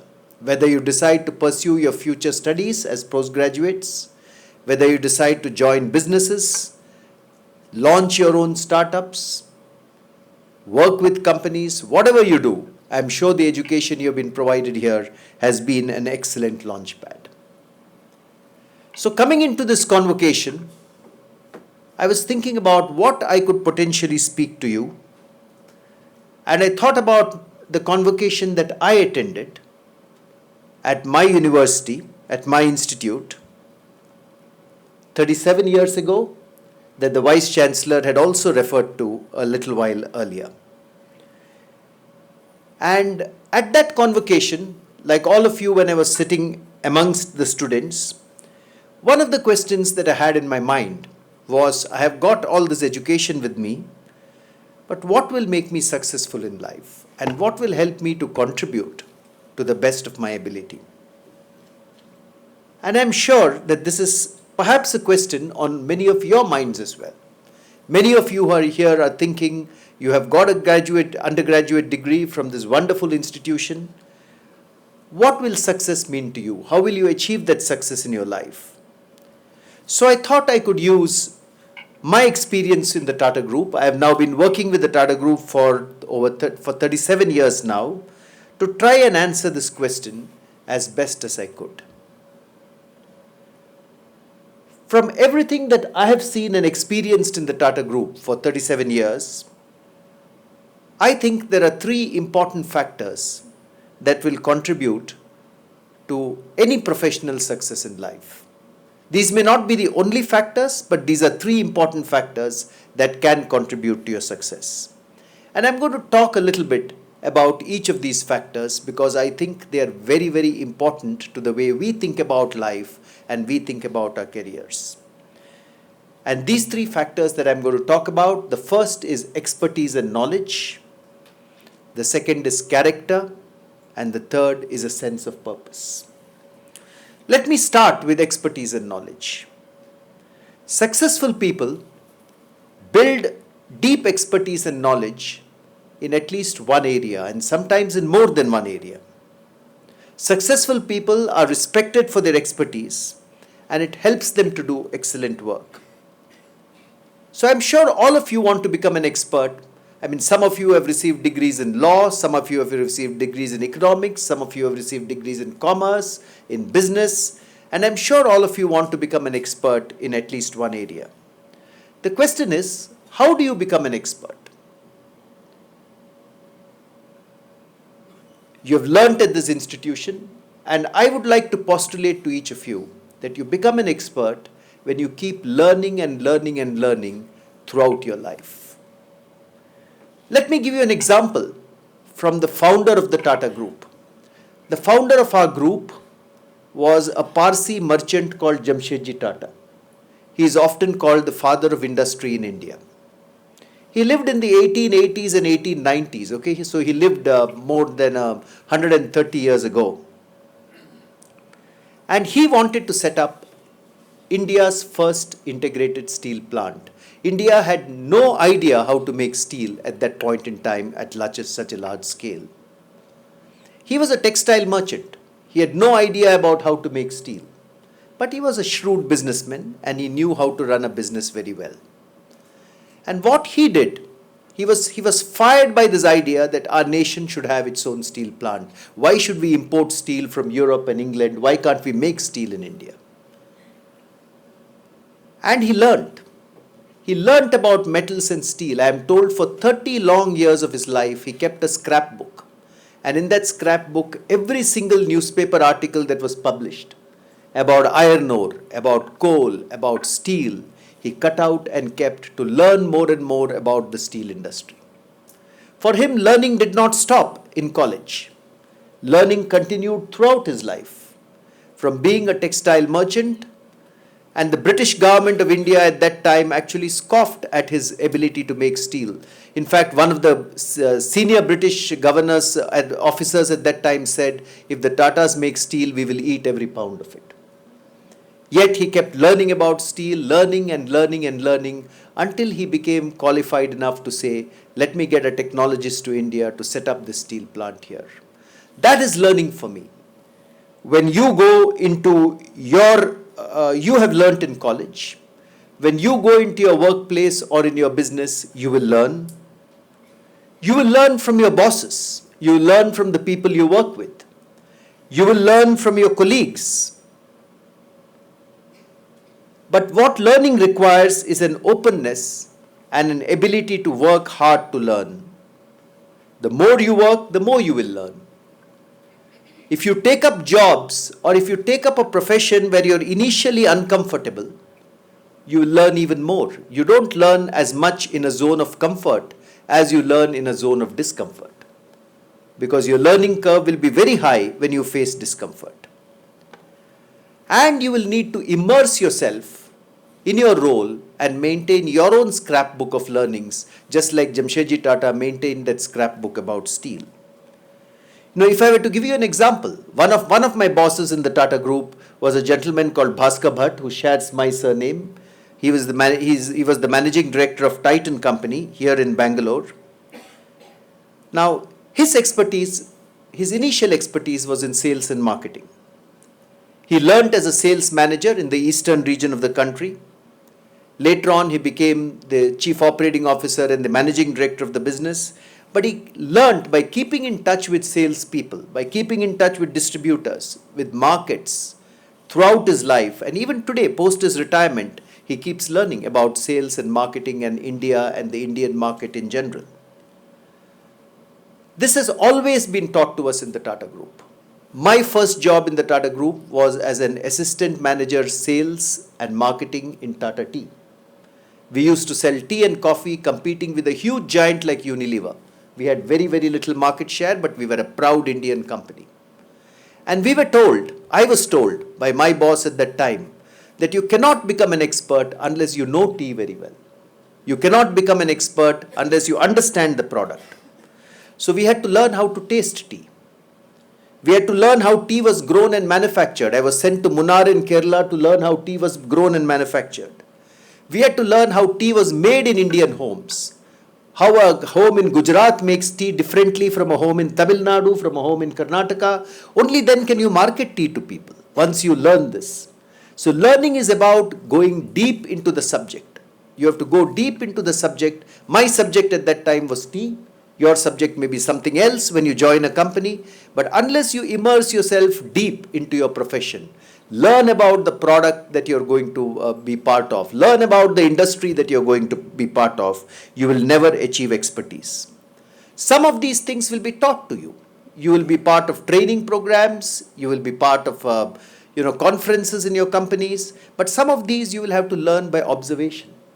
You will learn by observing your bosses. You will learn by observing your colleagues. You will learn by observing your teammates. You will learn by observing distributors in the marketplace. You will learn by observing other experts in your field. But the first point I want to make is that if you need to be successful, you need to build your expertise over the years. This will not happen in a year or two. You will build your expertise over a long period of time, but the first 5 years or the first 10 years of your career are critical to your building expertise. You have to soak up as much knowledge as you can from the companies that you're part of, from the startups that you're part of, from the businesses that you're part of, and keep your mind very, very open to learning. So that's the first point that I'd like to leave behind with all of you. How do you become an expert in the area of your choice? The second contributor to success, according to me, learning expertise is a cognitive skill. It's about learning in a specific area or a function, finance or marketing or law or commerce. But the second big contributor to success has nothing to do with cognitive skills. It has to do with character.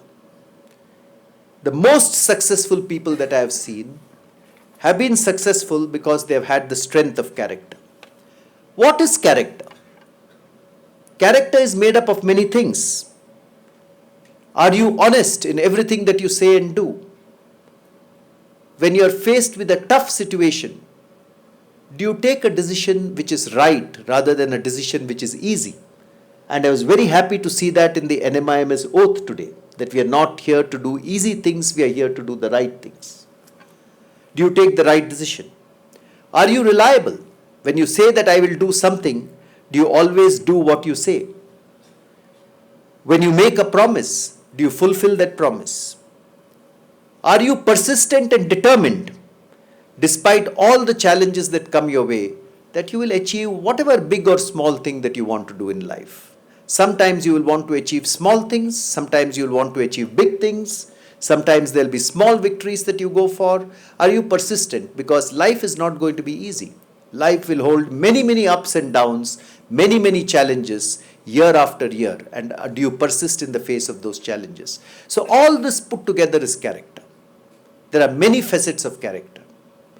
Your honesty, your integrity, your humility, your ability to learn, your reliability, all these together go to make character. And character is why you admire people. And let me tell you a brief story about a man I greatly admire and have learned from in the Tata Group. How many of you here have heard the name of Ratan Tata?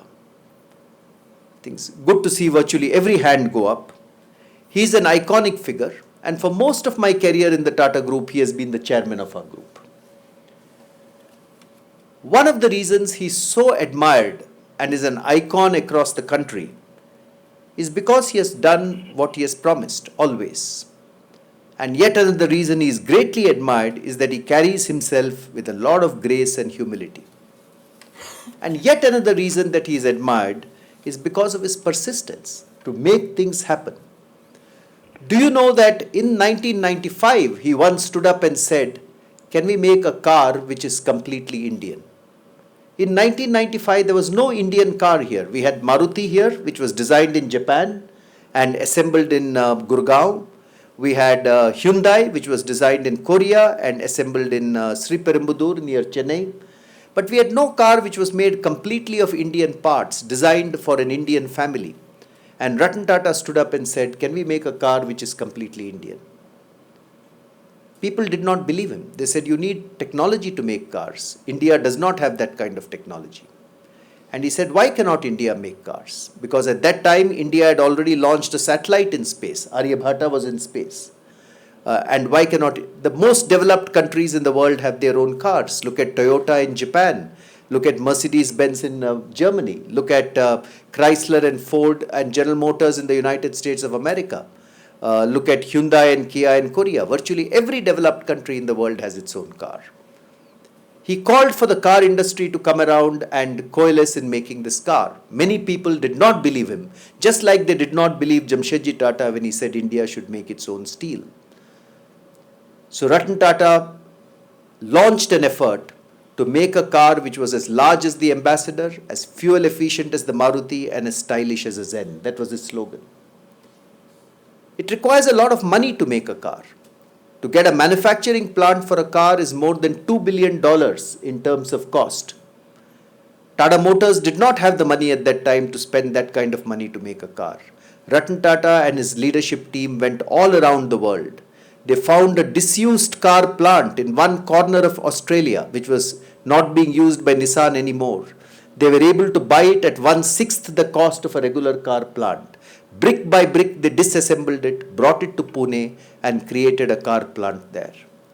He got his engineers at the Engineering Research Center in Pune to design a car which was outstanding and like nothing seen in India ever earlier.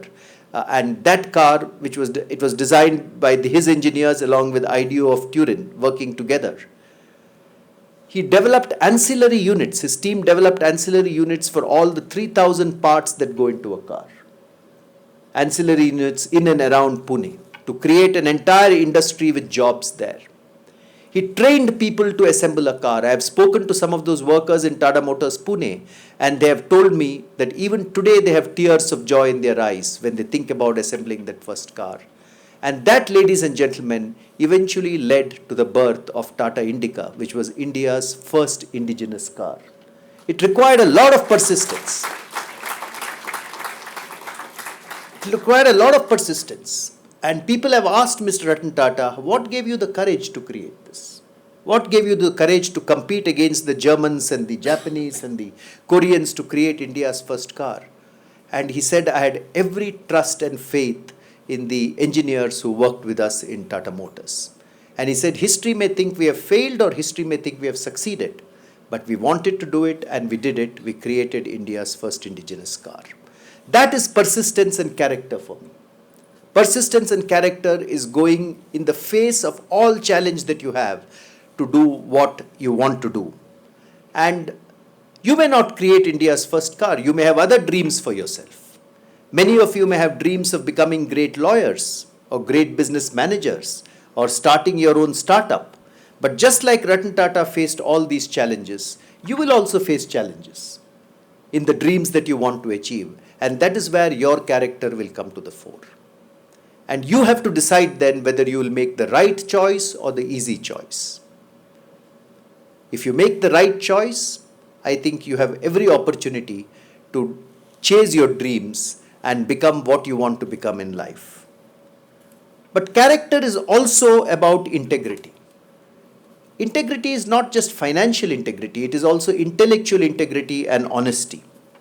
One of the things that I have learned from the Tata Group is that honesty and integrity are the most prized of all character traits.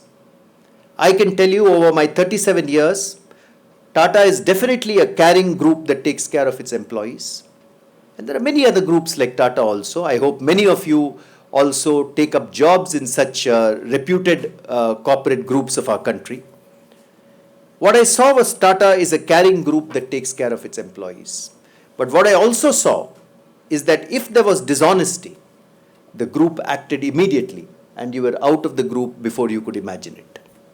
So I think honesty and integrity is very, very important to shaping your character. Because unless you're honest with people, you will not get trust. And you cannot demand trust from people. You have to earn trust from people. So your ability to do what is right and your ability to keep away from what is wrong is going to determine your success in life. One of my early bosses in the Tata Group was a gentleman called Darbari Seth, who was the chairman of Tata Chemicals at that time.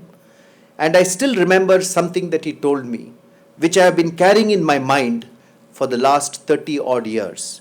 He said, he used to call me Harish Bete because he was already at that time 70 plus, I was in my 20s. He said, Harish Bete, don't do anything today that you would not like to see in a newspaper headline tomorrow. I think it's a very good message to keep in our minds. Don't do anything today that you don't want to see in a newspaper headline tomorrow. A good message to keep you on the right path. So I spoke about two things so far. The first thing I spoke about was expertise, becoming an expert in your area. And the second thing I spoke about was character. But there is a third thing that I think will contribute to your being truly successful in life, beyond expertise and beyond character. And I think that is about having a sense of purpose in life. You know, I'm going back to the Tata Group because that has been my only professional home. When Jamshedji Tata, our founder, founded the group, he said, I want to set up this group for the nation, for India. When he wanted to put up a steel plant, he said, I want to give India its first integrated steel plant. He thought of giving India its first university of higher education in science because he said science is very critical for the nation's progress. And that is how he founded the Indian Institute of Science in Bangalore. When India did not have a cancer hospital, the Tata Group thought of giving India its first cancer hospital, which is the Tata Memorial Hospital at Parel in Mumbai. When India required airlines, JRD Tata thought of giving India its first airline, which was Tata Airlines that became Air India.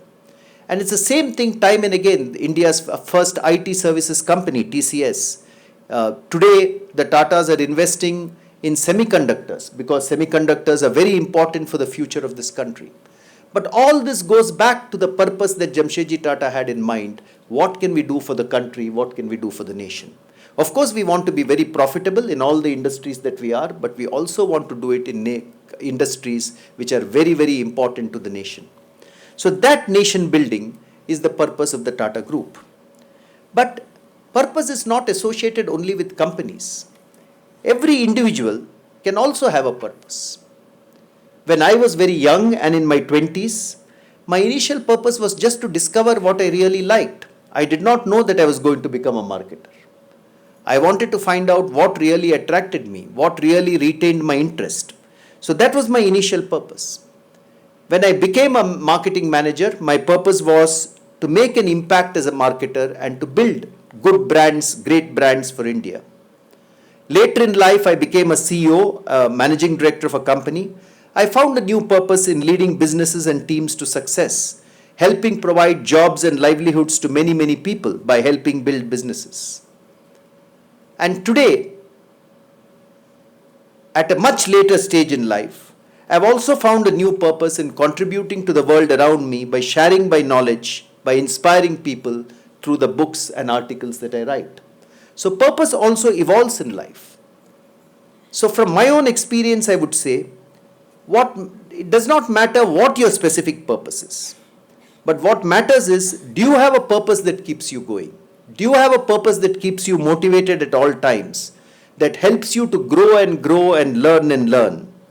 When you are young, all of you here are in your early 20s, you have a long career ahead of you. Some of you may even be just out of your teens. When you're young, you may have a single-minded purpose of learning as much as you can. And that's a good purpose to have, to say I will learn as much as I can in my field. When you have some experience in your career, you may have a purpose of making an impact in your field and saying, how can I become a very good lawyer or a very good marketer or a very good finance professional or a supply chain professional who makes a huge impact in my field, whether it's marketing or law or finance or commerce. Some of you may have a purpose of building your own startup. You may say, I want to build my own business and my own startup. That's also a very good purpose that you have. Some of you may have a purpose of saying, I want to do something in life that makes my parents and my family very proud of me. That's also a very good purpose to have. The question is there a purpose that you want to chase? And let that purpose change over life. It doesn't matter. In your 20s, your purpose may be very different from the purpose that you want to achieve in your 30s or your 40s. But what matters is having a good purpose that keeps you going in life. If you ask me, these are three important learnings that I have learned during my career with the Tata Group. Become an expert in some field of your choice. Find out what field you want to really pursue and become an expert in that field. Build and defend your character. Whether it's persistence or integrity, build and defend your character. Have a purpose that you can chase all the time. All these will contribute to your success in your career and your fulfillment in life. But I want to add a final word. As you pursue expertise, as you build your character, as you chase your purpose, the one thing I have found is that, in your 30 or 40 or 50 years that you will work going ahead of you, one thing that you will need is the determination and ability to work hard. There is no shortcut in life. You achieve success if you work hard. It may be very old-fashioned to say this, but I think it is the truth. Everyone who has become successful in life, if you ask him or her, they will talk about the hard work which has gone into the success. So I'd like to recall the words of the poet Longfellow, who said, who talked about success, and he said, the people who achieve that success work hard through the night and give all their nights to working very hard. The heights that great men reach and keep were not attained by sudden flight, but they, while their companions slept, were working, toiling upwards through the night. Hard work is the essence of success. With those few words, ladies and gentlemen, boys and girls, I'd like to once again offer heartiest congratulations to all of you who are graduating today from the portals of this wonderful, wonderful institute. You are privileged to have studied in one of the finest institutions in the country. My best wishes to all of you as you take your next steps into the world. Thank you very much.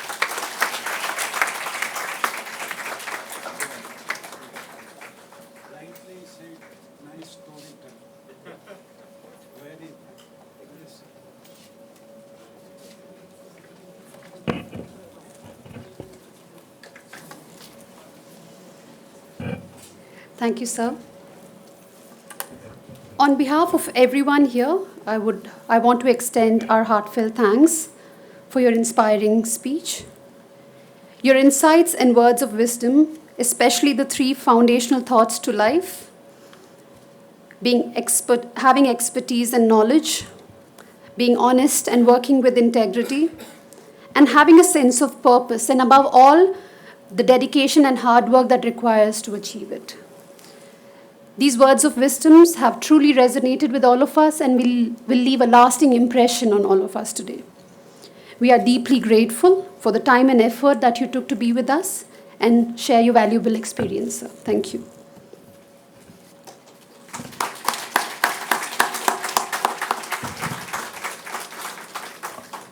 I now invite Dr. Tanmeet Kaur Sahiwal to kindly deliver the vote of thanks.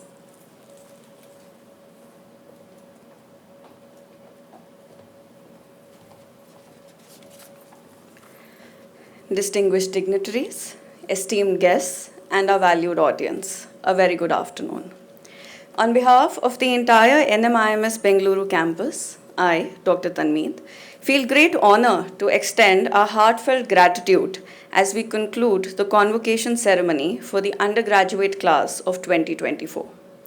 First and foremost, I would like to express my deepest appreciation to Shri Shailesh Patel, nominee of the Honorable Chancellor. Sir, your unwavering support has been instrumental in advancing NMIMS Bengaluru to new heights of excellence, and for that, we are profoundly grateful. I also wish to extend our sincere thanks to our esteemed Vice Chancellor, Dr. Ramesh Bhatt, for his visionary leadership, unwavering support, and invaluable guidance. A special thank you to our esteemed chief guest, Shri Harish Bhatt. Your insightful address has greatly enriched today's ceremony, and we are truly honored by your invaluable presence. We are also grateful to Shri Ashish Apte, nominee of the Registrar and Controller of Examinations, for his consistent support. Sir, your leadership and commitment have been vital to our achievements at Bangalore Campus. My heartfelt thanks extends to Dr. Meenu Mehta, Dean and Professor, School of Commerce, for joining us here today, Director of School of Economics, and Deans, Schools of Science and School of Law. Your encouragement has served as a guiding light for our students, inspiring them to reach their fullest potential. A special mention goes to our Director, Dr. Narayani Ramachandran, for being a source of constant encouragement and our pillar of strength. To my esteemed faculty members, thank you for your relentless dedication and hard work, and to the entire NMIMS Bengaluru staff, we appreciate your efforts in making this event a success. To all the parents, thank you for entrusting us with the education and growth of your children, and for supporting them as they prepare to make their mark on the world. To the graduating class of 2024, congratulations once again. Your accomplishments fill us with immense pride. We believe in your potential to make a meaningful impact in the world, and we are grateful that you chose NMIMS Bengaluru as your academic home. Last, but certainly not the least, a heartfelt thank you to all our student volunteers for their selfless support and tireless efforts. Thank you once again, and may the future hold boundless success, fulfillment, and opportunities for each and every one of you. Thank you. Thank you, Dr. Tanmeet. I now request the nominee of the Registrar, Shri Ashish Apte, to initiate the closure of the convocation ceremony. I request Shri Shailesh Bhai Patel, nominee of our Honorable Chancellor, to declare Convocation 2024 of our Bangalore campus closed. I declare the convocation ceremony 2024 of the NMIMS Bangalore campus closed.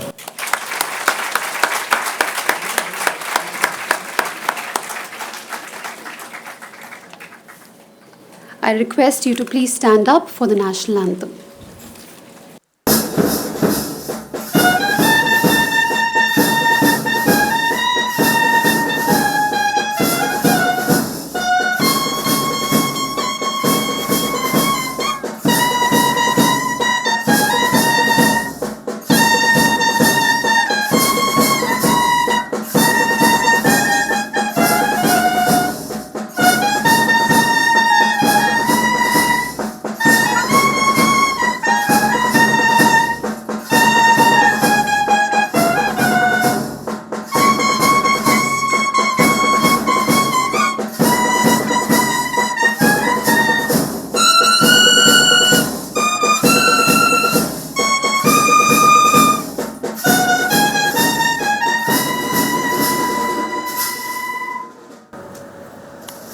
remain standing until the academic procession recedes.